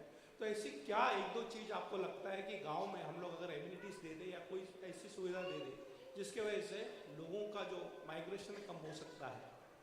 गांव में रोजगार पूर्वक शिक्षा कर दी जाती है तो फिर गांव के लोग गांव में रुकेंगे. और गांव में अब बहुत बड़ी कई तरह की समस्याएं आ रही है कि एक दरअसल से उठाकर किसी बच्चे को अगर बहुत बड़े लोगों के बीच में उठा देंगे तो उसका असर नहीं दिखेगा. गांव में जो रोजगार कैसे हो, जैसे अच्छा पशुपालन हो, पानी की व्यवस्था हो, वहाँ पर अच्छी एग्रीकल्चर का काम हो, हॉर्टिकल्चर का काम हो. और ये काम हम लोग लंबे समय से कर रहे हैं. मैं एक ऐसे गांव से आता हूँ जहाँ पर हम लोगों ने बेटी, पानी और पेड़ों को जोड़कर काम किया. ऐसा गांव है जहाँ पर विश्व का सबसे बड़ा संगमरमर का खनन कार्य होता है, और जहाँ पर Guinness book of world record में उस काम का नाम है. और पानी बिल्कुल सूख गया, बिल्कुल पानी नहीं है पीने के लिए, टैंकरों से पानी आता है. वहाँ पर बच्चों की संख्या 47% के आसपास होगी. वहाँ पर एक भी पेड़ नहीं. पर हमने सरकार की विभिन्न योजनाओं को, एक गांव में सरपंच रहते हुए आज वहाँ का पानी 10 फीट 8 फीट मिलता है. वहाँ पर हर व्यक्ति के नाम पर बड़ी संख्या में पेड़ है. लगभग हमारे गांव में 30 लाख के आसपास पेड़ है, और लाखों चंदन के पेड़ हैं. और उसके आधारित लोगों को रोजगार, बांस के फर्नीचर, बांस के उद्योग लगाकर लोगों को रोजगार देना, आंवले से लोगों को रोजगार देना, एलोवेरा से देना, और यहाँ तक कि हमारा किसान 10,000 रुपये क्विंटल गेहूँ बेच रहा है। तो ये कैसे हुआ? सरकार की विभिन्न योजनाओं को हम लोगों ने लोगों को रोजगार से जोड़कर काम किया है। और वो आज उस गांव के में काम करने की वजह से मुझे पद्मश्री मिल गया, मुझे Y4D ने, अक्षय कुमार और महाराष्ट्र के मुख्यमंत्री जी, और फिर ऐसा हमारा कैपेसिटी बिल्डिंग का, हमारे हौसला बढ़ाने का काम किया है कि हम इस काम को और आगे बढ़ा रहे हैं। और राजस्थान नहीं, पूरे देश की सैकड़ों ग्राम पंचायतें उससे सीख कर अपने अपने क्षेत्र में काम कर रही है। और राजस्थान के मुख्यमंत्री ने वहाँ पर एक ऐसा ट्रेनिंग सेंटर खोल दिया गांव के बीच में, जहाँ पर एडिशनल डायरेक्टर, 2 SC, 2 एक्सियन और बड़ी संख्या में अधिकारी बैठकर पूरे देश के लोगों को सिखा रहे हैं कि लोगों को रोजगार कैसे मिले, ग्राम स्तर पर रोजगार कैसे मिले, गांव के लोग शहरों की तरफ नहीं जाए, शहरों के लोग वापस गाँव में आकर बसे। My observation and experience has been that skilling people in rural areas is not good enough because there is no opportunity after skilling. So they not just move from a village to a city or a town within the state, but they actually move state to state. And many a times what happens is they aren't able to sustain their living with the salary that they get. Initially they start, they abandon that and go back to the village. So the investment that you made on skilling them goes waste, right? And if you did a return on social investment calculation, in fact you get a negative for people moving from a place. थोड़ा सा हिंदी में बोलेंगे तो मेरी। हाँ, मैं ये कह रहा हूँ कि गांव से सिर्फ शहर नहीं जाते हैं लोग, स्टेट से स्टेट भी जाते हैं, क्योंकि स्किल करके छोड़ देने से फ़ायदा नहीं है, उनको फिर नौकरी भी दिलाना है, राइट? और जब हम सोशल ऑडिट करते हैं और फिर बाद में उसका इम्पैक्ट असेस करते हैं, उसमें हमको नेगेटिव मिलता है क्योंकि वो लोग स्टेट छोड़ के चले गए हैं। हमारा जो CSR कहता है कि जहाँ पे आप स्किल किए हैं वहीं पे उनको रोज़गार मिले, तो ये जो प्रॉब्लम है of cities like Poona and Bangalore and Mumbai bursting itself, ये नहीं होएगा, करेक्ट? तो मेरे विचार से वी शुड, हो सके तो, कहना आसान है, सिटी को वर्टिकली नहीं ग्रो करना चाहिए, हॉरिजॉन्टली ग्रो करना चाहिए।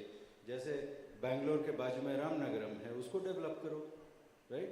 जैसे यहाँ पे बॉम्बे के बाजू में नासिक है, औरंगाबाद है, या कोई और शहर है, उसको डेवलप करना चाहिए।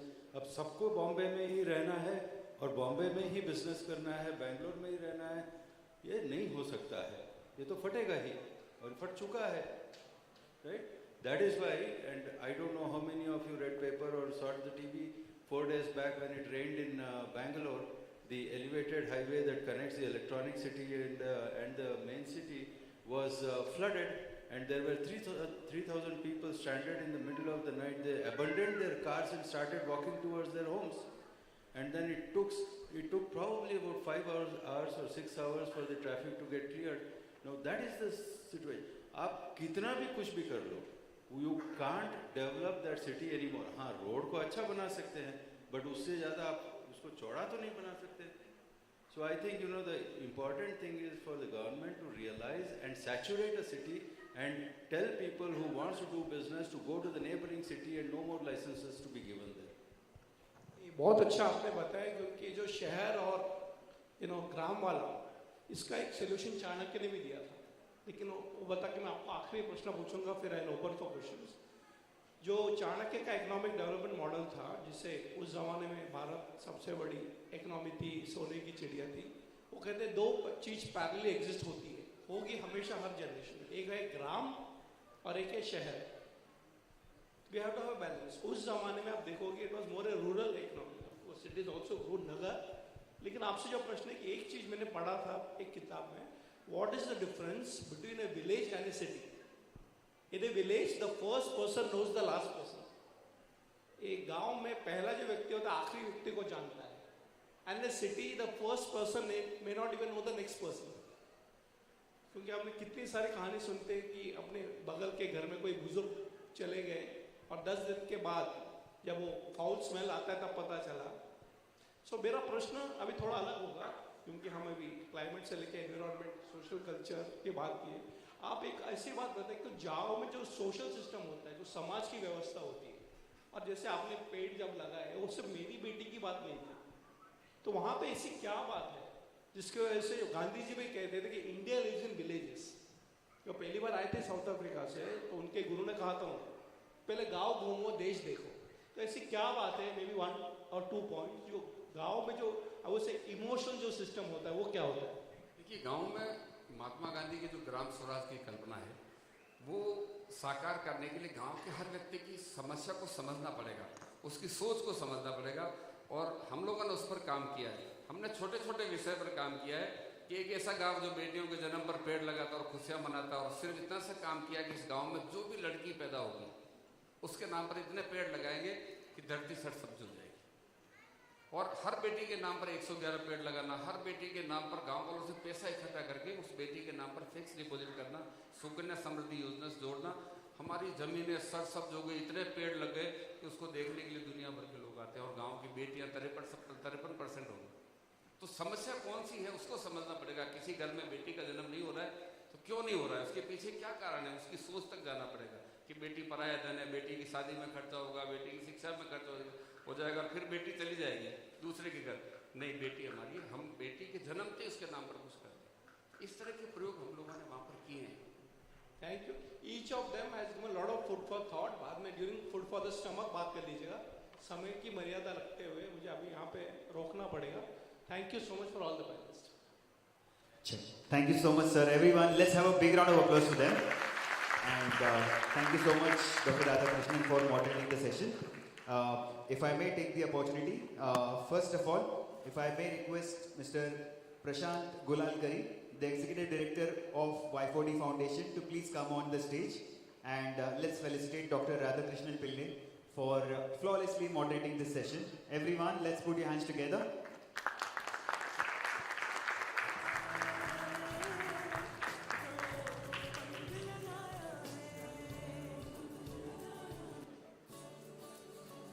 सभी से रिक्वेस्ट है, come on everyone, let's give them a big round of applause.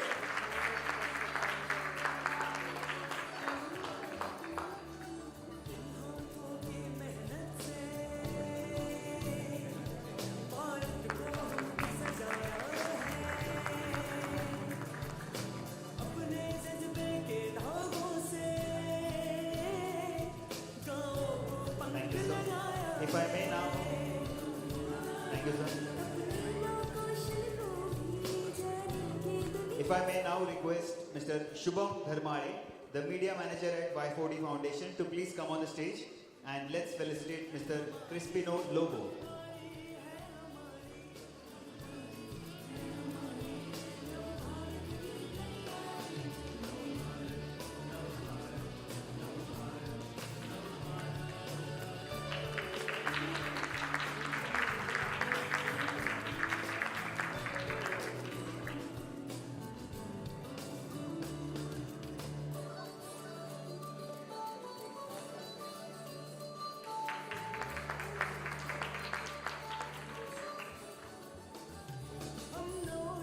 Thank you, sir. I would now like to request Mr. Himanshu Limaye, the manager of the corporate partnership team at Y4D Foundation, to please come on the stage, and let's felicitate Shri Shyam Sundar Paliwal ji. सभी से request everyone, Padma Shri Shri Shyam Sundar Paliwal ji. Thank you so much for your valuable time.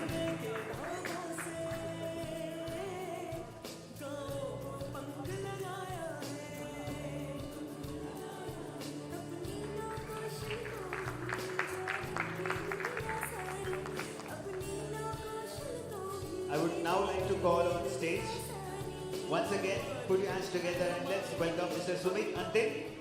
Sumit ji, आपसे विनती है, please come on the stage and let's felicitate Mr. Mohan Patil, and let's all recognize KSB Limited, its significant contributions to the social sector and his dedication in driving the impactful change.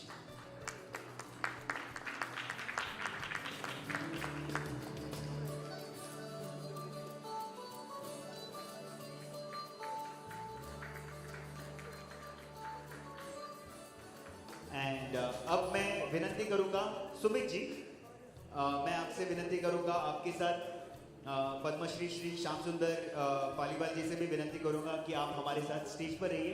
बाकी सारे delegate से मैं request करूंगा, if I may request all of you kindly join us in the audience. And with both of you on the stage, if I may now request once again Dr. Abhay Jere and also Mr. Praful Nikam kindly come on the stage and join them. मैं विनंती करूंगा Padmashri Shri Girish प्रभुने sir आपसे भी कि कृपया आप भी stage पर आइए. Can we have a big round of applause for all of these delegates once again, everyone?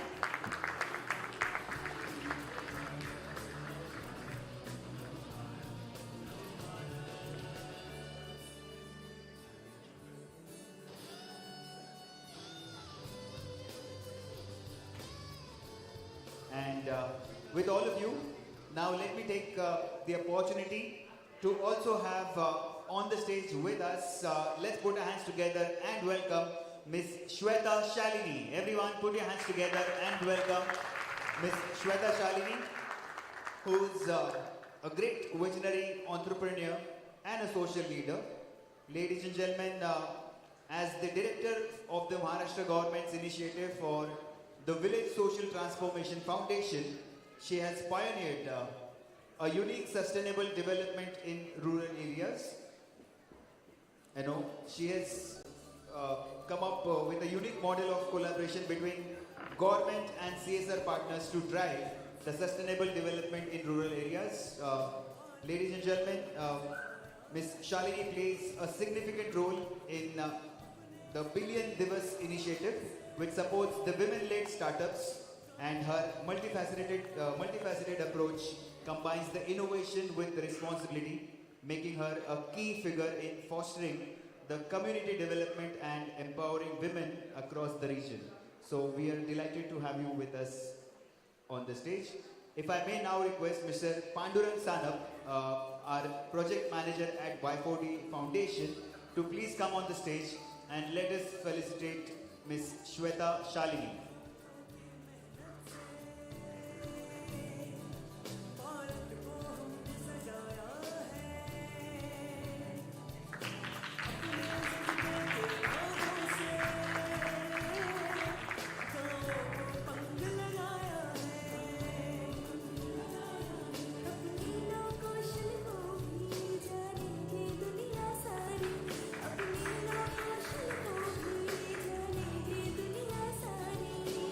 Thank you, sir.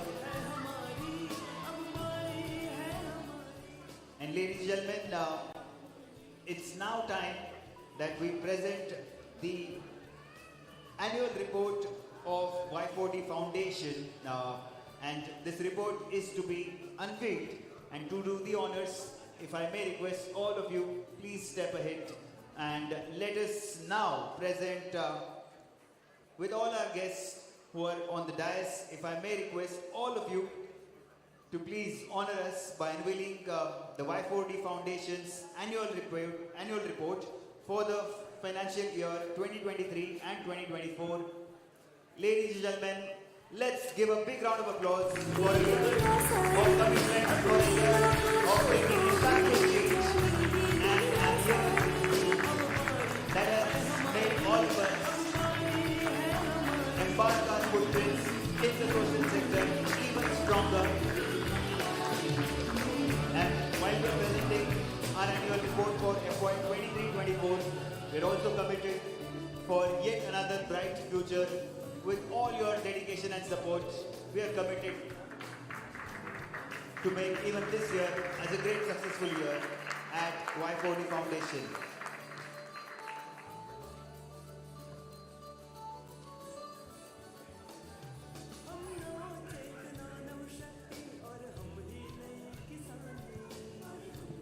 And ladies and gentlemen, we are able to present this annual report with a lot of initiatives that we have incorporated throughout the year, and it has been possible only with the significant contribution and the significant partnership that we have had with our corporate partners.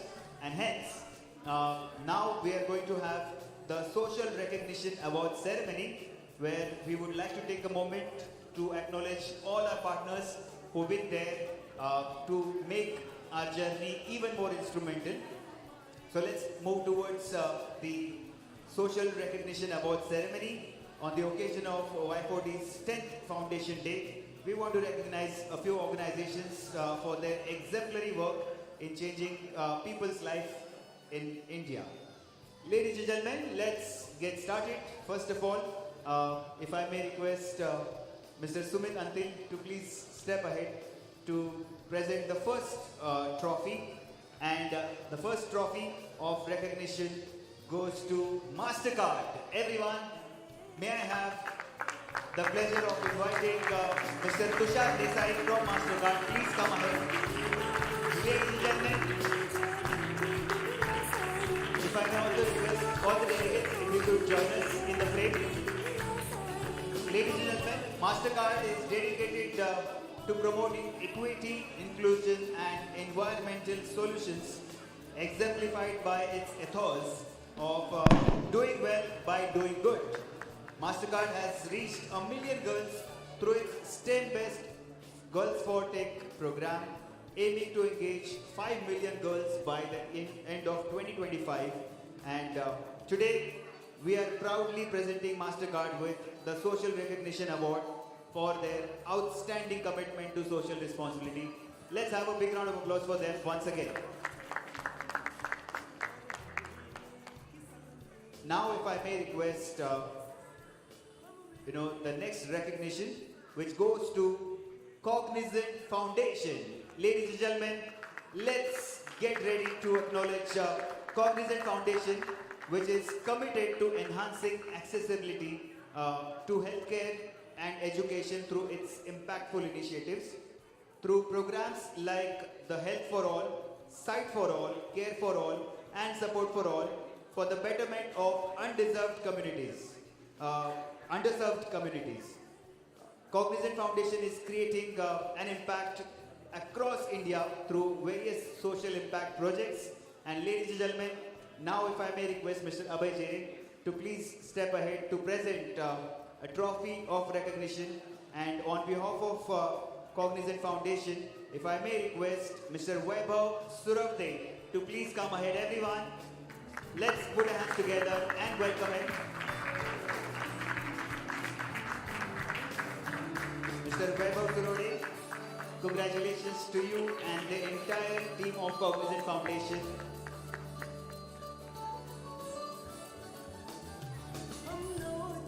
Today, we are proudly presenting Cognizant Foundation with the Social Recognition Award for their remarkable contributions to the social responsibility. Everyone, zordar taaliyan ho jaye for every award winner, for every recognition that we make. Congratulations.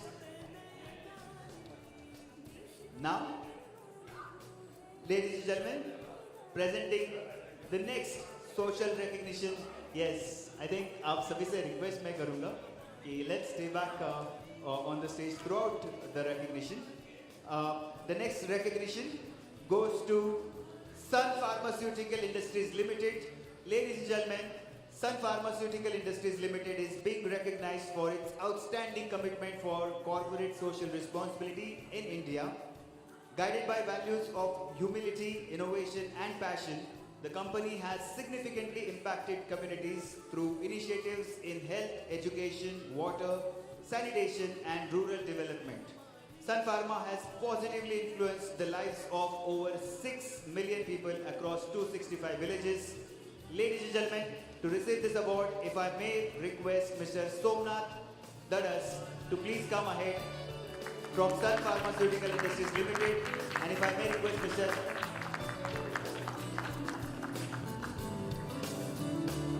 Prabhu sir, आपसे request करूँगा. Let's present them.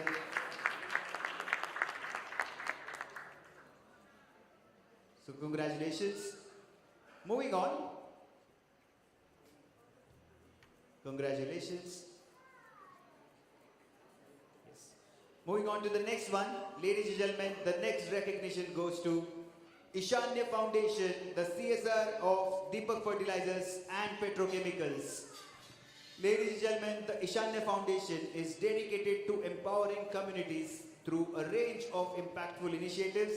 Their vocational skills development program enhances employability, while livelihood enhancement through an entrepreneurship development supports aspiring entrepreneurs. The Ishanya initiative focuses on the restoration and exhibition of art, culture and handicrafts, and we have Mr. Kiran Zitre to receive this recognition on behalf of Ishanya Foundation. Congratulations. Let's go on to the next one. The next recognition goes to SKF India Limited. Ladies and gentlemen, let's welcome Mr. Mayur Deshmukh from SKF India to please come ahead and receive this recognition. SKF India Limited is being honored for its significant contributions to social and environmental development in India, committed to addressing challenges like income inequality, gender discrimination and environmental degradation. The company has directly impacted 69,872 lives through quality education, skill development and sustainable livelihood initiatives across 7 states. So congratulations to team SKF India Limited, and really thankful for all your valuable contributions throughout the nation. The next recognition goes to Deccan Mechanical and Chemical Industries Private Limited. If I may request Mr. Subhash Nair to please come ahead and receive this recognition, and if I may request Ms. Shweta to present this felicitation.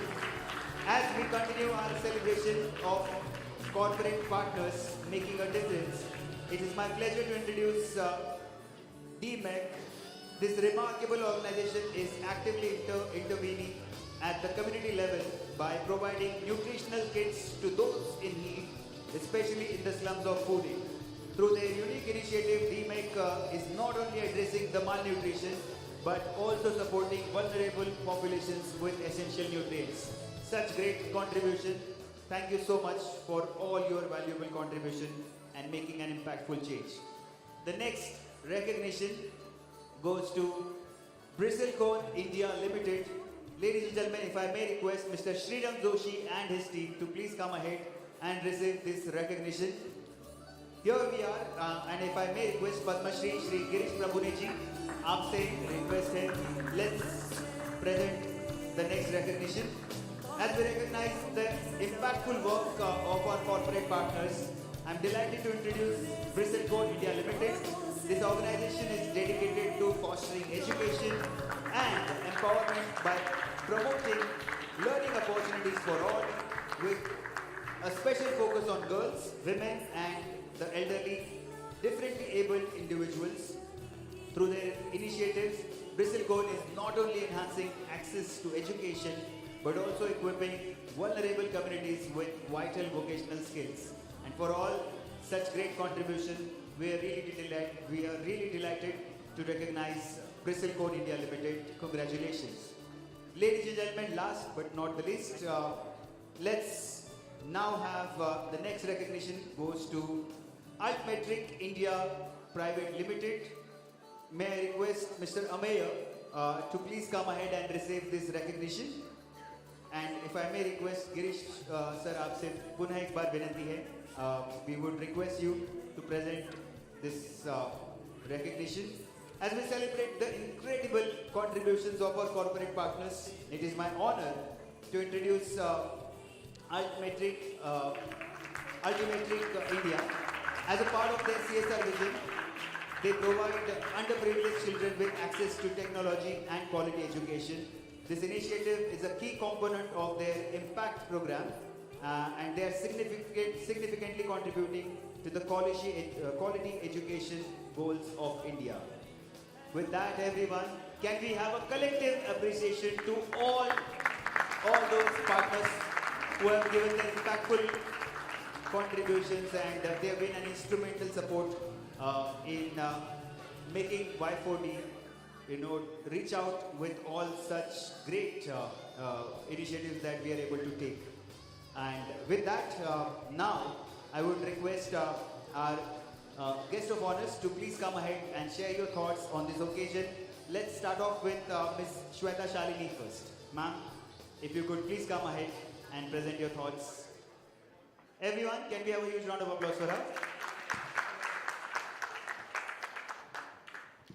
Good evening, and first and foremost, thank you so much to be present here on a Sunday evening. It means the world to all of us. आज मंच पर विराजमान ऐसा कोई भी नहीं है जो हमारा परिवार नहीं है, और आज मंच के सामने ऐसा कोई नहीं है जो Y4D का परिवार नहीं है। इसलिए एक ताली आपके लिए, हमारे लिए, हम सबके लिए। अभय जी, आपने जब पहले आप स्टेज पे आए तो आपने मेरा नाम लिया। मैं आज उन लोगों का नाम लेना चाहती हूँ जो इस सफर में सबसे ज्यादा जरूरी थे, और मैं शुरुआत करूंगी एक बहुत साधारण नाम से जो मुझे लगता है आप सब ने कभी ना कभी सुनी होगी, जो मैं दिन में एक बार जरूर सुन लेती हूँ, और ये नाम है प्रतीक्षा निकम जी का। प्रतीक्षा जी जहाँ भी हैं खड़ी हो जाइए। और मैं इसलिए इन लोगों का नाम खास लेना चाहती हूँ क्योंकि प्रफुल्ल एक ऐसी कंपनी में नौकरी करता था जहां पर वो बहुत ज्यादा अच्छा कमाता था। वहां से छोड़कर एक नॉट फॉर प्रॉफिट ऑर्गेनाइजेशन में आने के लिए सबसे पहले अप्रूवल देने के लिए प्रतीक्षा जी बहुत बहुत धन्यवाद। दूसरा, साथ देने के लिए बहुत बहुत धन्यवाद, और विश्वास रखने के लिए बहुत बहुत धन्यवाद। प्लीज बैठ जाइए। आज हमारी टीम की अर्धांगिनियां यहाँ बहुत सारी बैठी हैं। मैं हर एक व्यक्ति को खड़ा कर सकती हूँ यहाँ पर अभय जी, और खासकर इसलिए because the family stood by us. जब आप not for profit organisation NGO sector में शुरू करते हो तो आप उतना नहीं कमाते हो क्योंकि आप लोगों को कमाना चाहते हो। So I have people here sitting in front and sitting on the dais who are working in half the salaries that they would have been getting if they would have been in a corporate. आज भी यहाँ पे अधिकतर लोग अगर corporate में चले जाएं तो उनको दुगना सैलरी मिल सकता है। लेकिन खुशी इस बात की होती है कि जब हम पालीवाल जी से पहली बार मिले थे तब उनके मन में सिर्फ ये सपना था कि अपने गांव के लिए कुछ करना है, अपनी बेटियों के लिए कुछ करना है। और पालीवाल जी, आपके लिए भी कहना चाहती हूँ, आपके संस्कार मुझे जब राहुल में दिखते हैं तो मुझे लगता है कि आपने सफलता पाई है। इसीलिए आज इस जगह पर हमारे छोटे छोटे बच्चे मौजूद हैं, क्योंकि हम चाहते हैं कि जो रास्ता प्रफुल्ल ने शुरुआत जिसकी की है उसमें हमारे बच्चे उन लोगों के साथ आए जिनके बच्चे, उन्हें पता भी नहीं है कि कल इस स्किल सेंटर में हम अपने इस स्टेज पर लाने लायक बनाएंगे। इसी सपने के साथ जब हम आगे बढ़ते हैं और जब टीम, जब परिवार हमें सपोर्ट करती है, जब कॉर्पोरेट्स हमें सपोर्ट करते हैं, जब हमारे कॉर्पोरेट्स वही सपना देखना शुरू करते हैं, because trust me or not, there are more than non genuine NGOs in the market today. आज मुझे ऐसे बहुत कॉर्पोरेट्स मिलते हैं जो कहते हैं कि बाकी सब तो ठीक है लेकिन सचमुच में काम होगा क्या नीचे। हम कहते हैं कि आप पहले आके काम देखिए, पहले आप आके बदलाव देखिए, because we love to talk about outcomes. जब तक बदलाव नहीं आएगा इस देश में, हम जो सपना देख रहे हैं कि ये देश विश्व गुरु बनेगा, वो कभी सच्चा नहीं होगा। दूसरा, आज यहां पर बैठा हर व्यक्ति अपनी पीठ इसलिए थपथपा सकता है कि जब हम विश्व गुरु बनेंगे अभय जी, तब हम इस देश और इस समाज के एक हिस्से को अपने कंधे पर बिठाकर आगे लेके जाएंगे, हम उसकी नींव बनेंगे, क्योंकि कुछ परिवार हमारे कारण चलेंगे, बढ़ेंगे और योगदान भी देंगे विश्वगुरु बनने के लिए। गिरीश जी, जब प्रफुल्ल जी शुरुआत में आपसे मिलते थे, संस्था देखते थे, छोटे छोटे बच्चों को देखते थे, जब हमने वहां जाकर ऐसे बच्चों को देखा जो ट्राइबल इलाकों से आते थे, लेकिन इतना सुंदर मलखम्ब करते थे, लेकिन उनके सोने के लिए पलंग नहीं होता था, उनके सोने के लिए बिस्तर नहीं होता था, ओढ़ने के लिए चद्दर नहीं होती थी। तब हम सोचते थे कि कहाँ है वो कॉर्पोरेट्स जो जेन्युइन काम करने वालों को सपोर्ट करेंगे।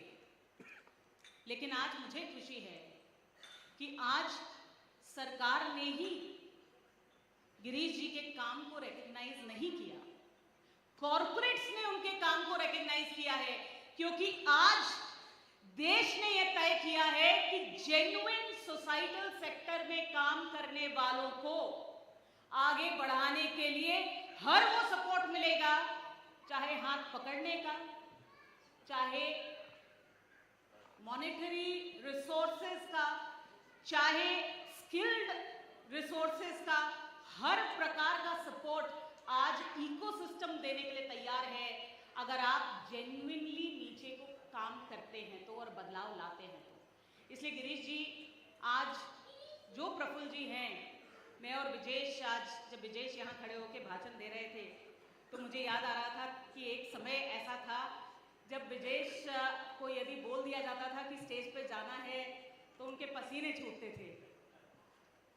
एक समय ऐसा था जब हमने ये सपना एक साथ देखा था अभय जी, और मैंने सुना आपने कहा कि 25 साल जब होंगे, आज आप मिनिस्ट्री ऑफ एजुकेशन में हैं, तब आप पीएमओ चला रहे होंगे। हमारी शुभकामनाएं आपके साथ भी है, और हम ये आशा करते हैं कि जिस तरीके से आप आगे बढ़ रहे हैं, जिस तरीके से हमारे सारे कॉर्पोरेट्स आगे बढ़ रहे हैं, ये छोटा सा जो इनिशिएटिव है, जो हम सबका इनिशिएटिव है, किसी एक का इनिशिएटिव नहीं है, हम सबका इनिशिएटिव है, जिसमें हम सबका योगदान है। मैं सुमित जी से पिछली बार मिली थी, तब मुझे याद है कि तब वो 1 मेडल लेके आए थे। आज जब वो हमारे मंच पर हैं तब उनके पास 2 मेडल हैं। अब जब अगली बार आएंगे तब वो 4 मेडल के साथ आएंगे, ये बात पक्की है। और यही बात मैं ऑडियंस में बैठे हर व्यक्ति के लिए कह सकती हूँ। मेरे पिताजी ऑडियंस में बैठे हैं, और बचपन से मेरे पिताजी ने एक बात मुझे सिखाई कि बेटा, बड़े होके अगर कुछ कमाना तो लोग कमाना। और इसीलिए शुरुआत से मेरे मन में ये था कि मुझे लोग कमाना है, उनका प्यार कमाना है, उनकी इज्जत कमानी है। और आज मैं बहुत गर्व से ये बात पिताजी को कहना चाहती हूँ कि ये इतने लोग और यहाँ के भी लोग मैंने कमाए हैं। आज मेरे 2 सुपुत्र भी यहाँ बैठे हैं, और उनके बगल में डॉक्टर पिल्ले बैठे हैं। एक समय था जब मेरे एक बेटे ने डॉक्टर पिल्ले की 17 किताबें पढ़ी थी, और जब भी वो किताबें पढ़ता था तो वो मुझे डॉक्टर पिल्ले को फोन करवाता था कि आपने चाणक्य के बारे में इतना कैसे लिखा।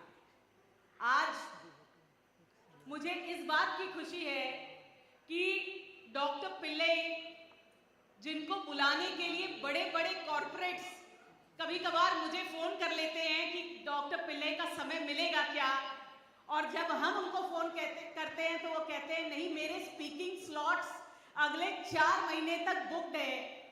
और उनका असिस्टेंट वापस फोन करता है कॉर्पोरेट को ये कहने के लिए कि सर का स्लॉट अगर अवेलेबल रहेगा तो उसका कॉस्ट इतना रहेगा। आज वो हमारे परिवार के लिए त्रिवेंद्रम से आए हैं, कहाँ से आए हैं, अपनी एनिवर्सरी छोड़कर यहाँ हमारे साथ आए हैं, और हमारे परिवार में हर वो व्यक्ति, और मैं हर कॉर्पोरेट के बारे में ऐसा कह सकती हूँ, हर वॉलंटियर के बारे में ऐसा कह सकती हूँ, हर परिवार के बारे में ऐसा कह सकती हूँ। मैं सिर्फ इतना कहना चाहूँगी, बूंद बूंद से सागर बनता है, और अभी तक तो हमने तालाब भी नहीं बनाया है, लेकिन इस तालाब में हर एक बूंद जो मेरे सामने बैठी है वो बहुत ज़्यादा ज़रूरी है, क्योंकि हमारे सपने बड़े हैं और ये सपने तभी साकार होंगे। एक सपने का एक झलक आप सामने देख सकते हैं। ये सपने तभी साकार होंगे जब आप सबका साथ रहेगा।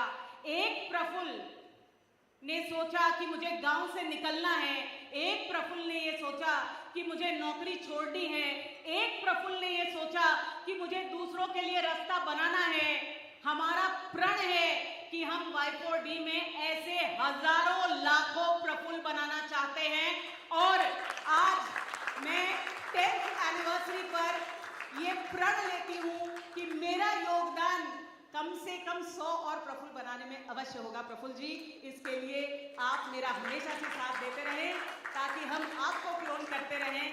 बस हर प्रफुल्ल के पीछे एक प्रतीक्षा की बहुत ज़्यादा ज़रूरत है, इसलिए आप सब पत्नियां, महिलाएं साथ खड़ी रहें, क्योंकि आपका योगदान सबसे ज़्यादा ज़रूरी है। हमारे स्किल सेंटर में आज भी जो 1 लाख लोगों को हमने ट्रेन किया है उसमें 50% महिलाएं हैं, युवतियां हैं। और मैं अक्सर ये बात कहती हूँ सुमित जी कि फ्यूचर इज फेमिनिन, और इसीलिए ये शक्ति है जो हमें आगे लेकर जाएगी, ये शक्ति है जो इस देश को विश्व गुरु बनाएगी। और इसी शक्ति की पूजा करने के लिए हम आज का दिन हर उस महिला को समर्पित करते हैं जिसने अपने परिवार से एक व्यक्ति Y4D को दिया, ये सोचकर कि ये व्यक्ति इस देश के लिए बदलाव लाएगा, चाहे इस परिवार के लिए लाए ना लाए, लेकिन समाज के लिए अवश्य बदलाव लाएगा, देश के लिए अवश्य बदलाव लाएगा। धन्यवाद आप सब महिलाओं को, क्योंकि आप हमारे सपने के पीछे खड़ी रही, और मैं आपको विश्वास दिलाती हूँ कि जब इस देश में इतिहास लिखा जाएगा तो आपका और हमारा नाम आए ना आए, हमारे काम का जिक्र जरूर होगा। बहुत बहुत धन्यवाद। धन्यवाद श्वेता जी, आपने तो अपनी वाणी से हम सबको मंत्रमुग्ध कर दिया। जोरदार ताली हो जाए श्वेता जी के लिए एक बार एवरीवन। एंड अब जिनकी वाणी सुनने के लिए हम सब लोग बेसब्री से इंतजार कर रहे हैं, मैं विनती करूंगा पद्मश्री श्री गिरीश प्रभु ने सर हम सबको मार्गदर्शन करें। जोरदार तालियों से स्वागत करेंगे एवरीवन।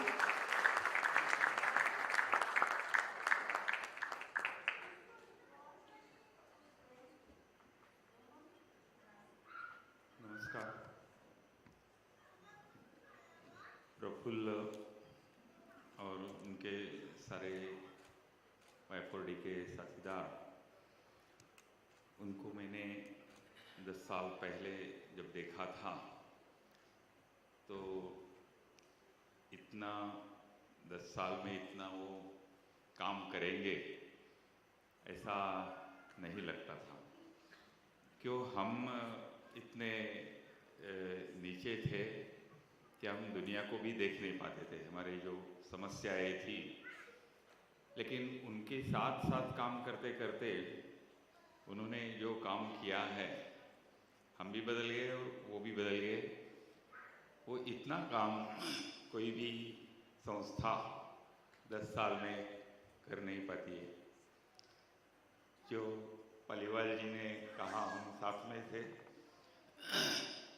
कि गांव के जो बच्चे हैं, लड़के हैं, लड़कियां हैं, उनका माइग्रेशन होता है शहर की तरफ, जीने के लिए जाते हैं।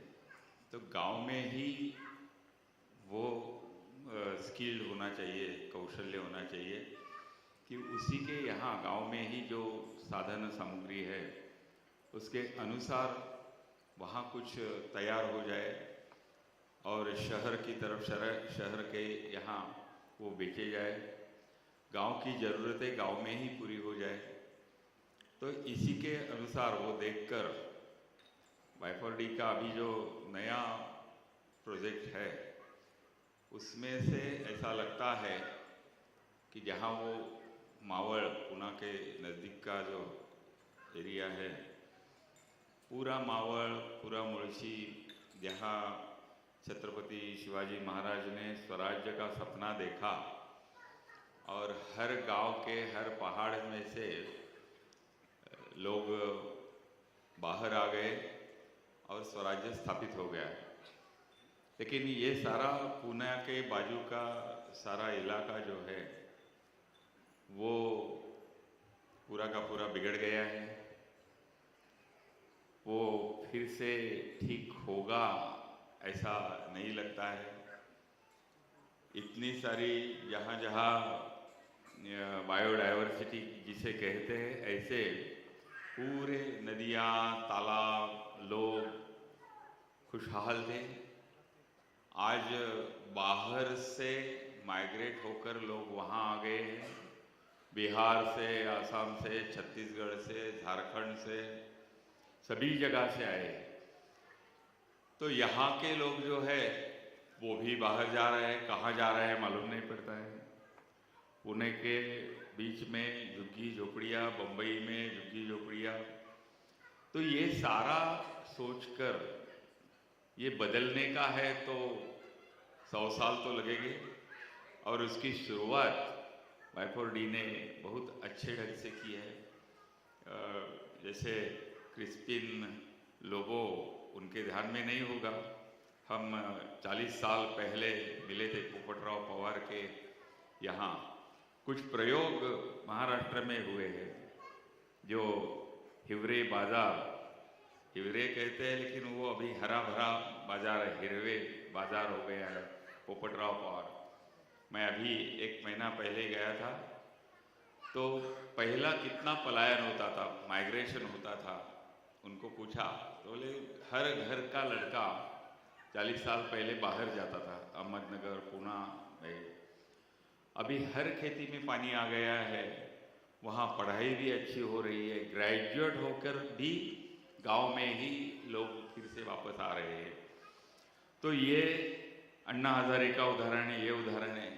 वो देखकर हमने सोचा कि स्कूल, पाठशाला जो शिक्षा है वो ही ऐसी होनी चाहिए जिसमें वाटरशेड का विषय हो, जिसमें पशुधन का हो, जिसमें वनौषधि की शिक्षा हो। सारी शिक्षा जो गांव में ही रहेंगे, गांव में ही प्रक्रिया करेंगे, और आगे चलकर गांव का जो पुराना माहौल था, 12 बलूतेदार थे, गांव में ही सारी चीज़ें बनती थी। तो उसी तरीके से आधुनिक रूप से इंटरनेट आया है, सारी चीज़ें हाथ में आई है, तो शिक्षा भी उसी जगह हो सकेगी जो दुनिया भर के ज्ञान अपने ही गांव में मिल सकेगा। इसके लिए करोड़ों रुपए डालकर कैम्ब्रिज, ऑक्सफोर्ड, बीजिंग नहीं जाना पड़ेगा, गांव में ही वो उच्च शिक्षा मिलेगी। ऐसे कुछ सोचकर हमने पुनरुत्थान, समरसता, गुरुकुलम शुरू किया।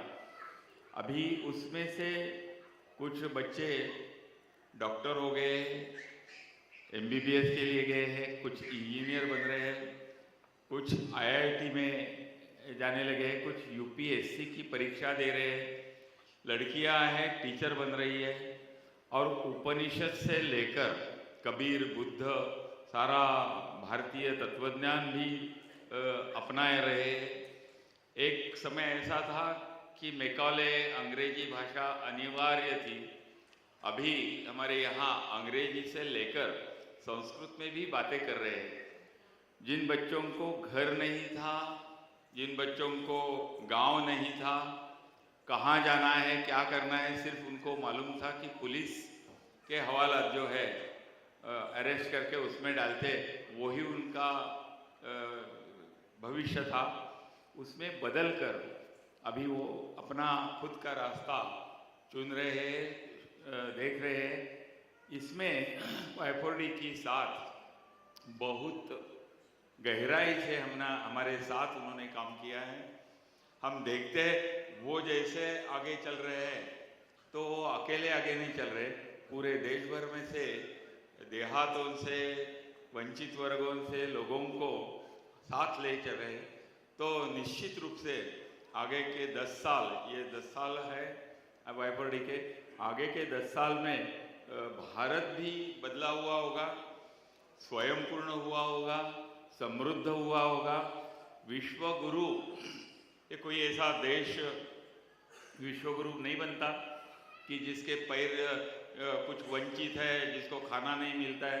आज भी 30 करोड़ से ज़्यादा लोगों को एक समय का ही खाना मिलता है, रहने के लिए मकान नहीं है, हाथ के लिए काम नहीं है।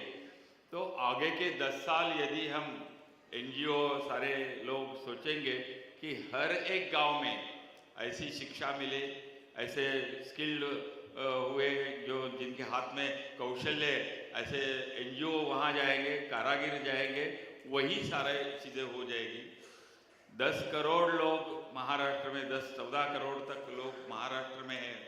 ऐसे देखेंगे तो बिहार से लोग महाराष्ट्र में क्यों आते हैं? बिहार का विकास होना चाहिए। तो ऐसे सोचने वाले कार्यकर्ता बनाने के लिए इनका ये जो नया प्लान है वो काफ़ी अच्छा है। इसमें से कार्यकर्ता भी तैयार हो जाएंगे। 7 लाख गांव थे पहले, अभी कितने बचे हैं मालूम नहीं, लेकिन 7 लाख गांवों के लिए एक एक तालुका लिए एक कार्यकर्ता रहेगा तो अच्छा हो जाएगा। तो Y4D का ये आगे का जो कार्यक्रम है वो देखकर मुझे ऐसा लगता है कि विश्व गुरु की तरफ हम निश्चित रूप से आगे जाएंगे। मुझे यहाँ बुलाया, हर बार मैं आता रहता हूँ। कल हमारे यहाँ दीपोत्सव का कार्यक्रम है, मैं आना थोड़ा हिचकिचा रहा था कि जाए या नहीं जाए, लेकिन पालीवाल जी को देखकर, क्रिस्पिन लोगों को देखकर और सारे कार्यकर्ताओं को देखकर, उनकी बातें सुनकर ऐसा लगा कि मैं यहाँ नहीं आता तो काफ़ी मैं खो बैठा था। यहाँ आने के लिए, मुझे बुलाने के लिए आपको धन्यवाद देता हूँ। आगे क्या 10 साल के लिए मैं शुभ चिंतन करता हूँ कि ऐसे ही कार्यकर्ता, उनका जो समर्पित कार्यकर्ता है Y4D के, ऐसे कार्यकर्ता और उनसे जुड़े और जल्दी से जल्दी ये नया प्रोजेक्ट जो है वो आगे चलेगा। धन्यवाद।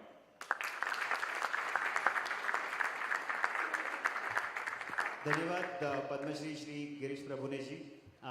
एंड आपकी उपस्थिति ही हम सबको बहुत ज़्यादा ऊर्जा देती है, तो एक बार सर के लिए जोरदार तालियां हो जाए एवरीवन।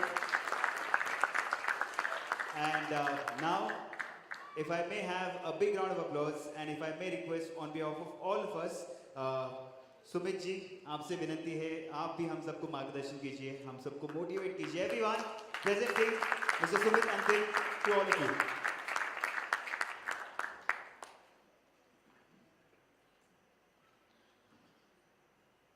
सबसे पहले सभी को नमस्ते, to all the dignitaries who are present over the stage and all the audience.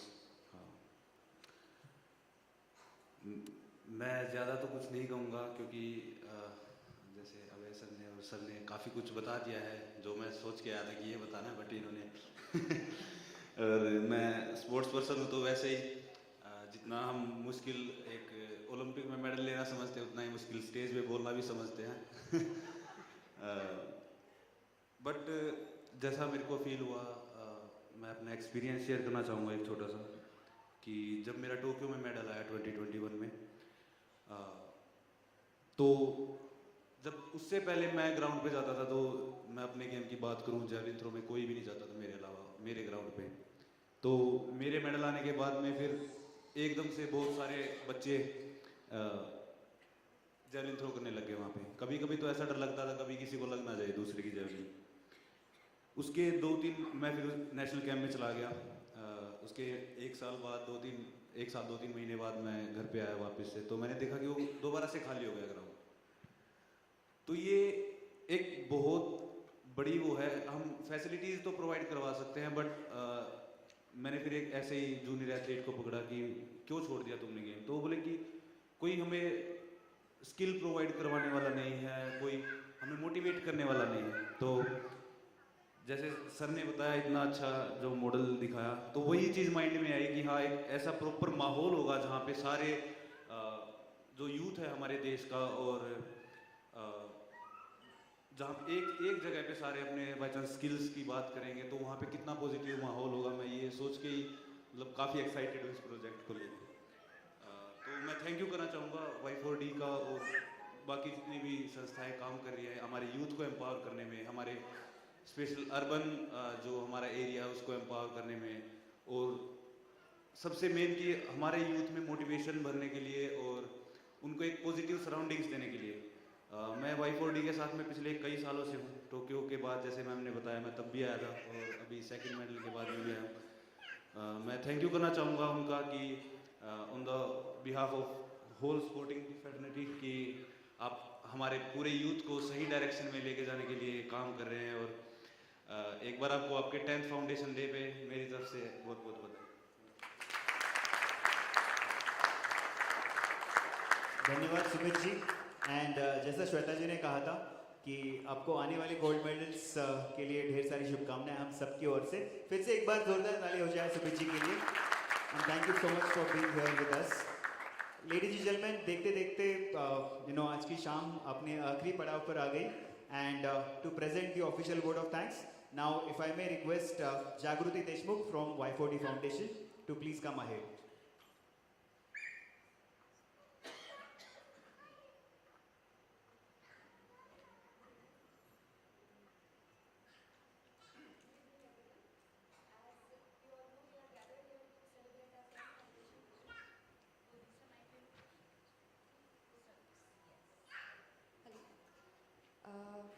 Good evening everyone. As we all are gathered here to celebrate our 10th Foundation Day, I would like to extend a heartfelt gratitude to each one of you who has spared their time for us, and thank you for being a vital part of our journey. First, a special thanks to Mr. Sumit Antil sir for sparing your time. Your contribution and dedication to uphold India on a high at the Paralympics is irreplaceable. Your journey serves a profound source of inspirations to all of us. I would also like to extend my sincere thanks to Padma Shri Girish Prabhune sir, Padma Shri Shyam Sundar Paliwal sir, who have consistently supported and believed in the vision and mission of the Y4D Foundation. A sincere thanks to Mr. Abhay Jere sir for his unwavering encouragement and invaluable guidance. We are grateful to all our donors whose generosity has made this event possible. I would like to specifically acknowledge Dr. Panish Rao sir, Mr. Himanshu Priyadarshi sir, Mr. Mohan Patil sir and Mr. Crispino Lobo sir for sharing their invaluable time and insights with us today. Your presence has greatly enriched this event. Thank you Dr. Radhakrishnan Pillai sir for always standing with Y4D and supporting us throughout our journey. Lastly, a big shout out to all the Y4Dians and volunteers whose hard work and dedication has made this event a success. Thank you once again for being here today, celebrating a decade of our work. We look forward to achieving even more and contributing to the betterment of our society. Together, we can make a lasting impact. Now, I would like to request all the guests to join us for the dinner. So, I officially announce this event. Thank you. Thank you so much.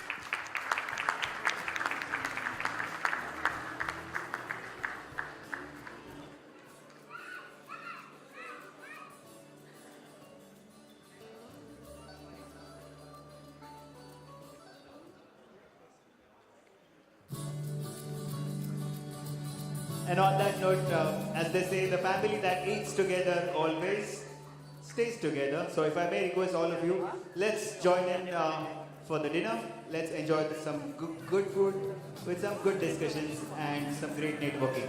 Thank you so much. This is your host, Anchor Vinod, signing off for Pratisad Communications. Thank you. And Y4D team, Y4D team, please come ahead for a group photo. Y4D team members, please come ahead towards the stage for a group photo.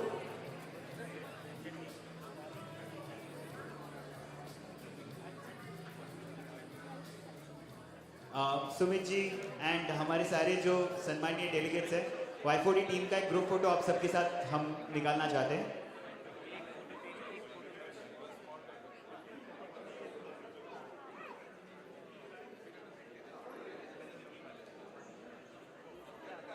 Y4D team, everybody, let's come to the stage as soon as possible.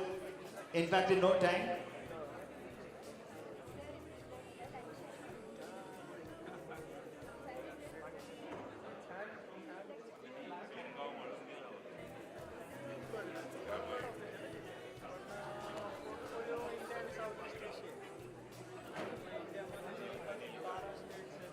Yes, some of the young Y4D members can also sit down there so that everybody can fit in the frame.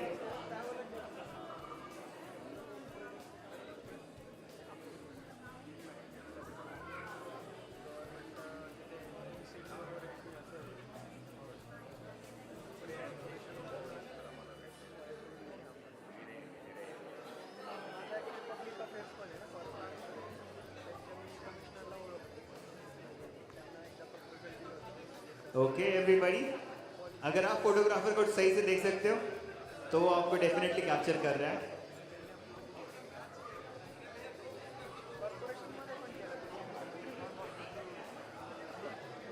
सब लोग आ जाएंगे. Yes.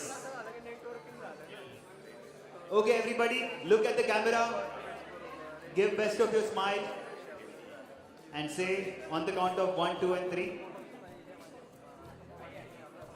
Okay, on the count of 1, 2, 3, let's say Y4D. Okay, 1. First we are taking a photo. Alright. Yes, say Y4D. 1, 2, 3. Yes. Okay, this time we are taking a video. Okay, and what I want to see from all of you, show the victory symbol as everybody over here is a winner, and let's say yes. Okay, on his call, Ali's call. All right, so on the count of 3, 2 and 1, Y4D. Again we'll do it. Y4D, everybody. Wow, good one. Give yourself a big round of applause. And now let's join us for a great dinner. Thank you.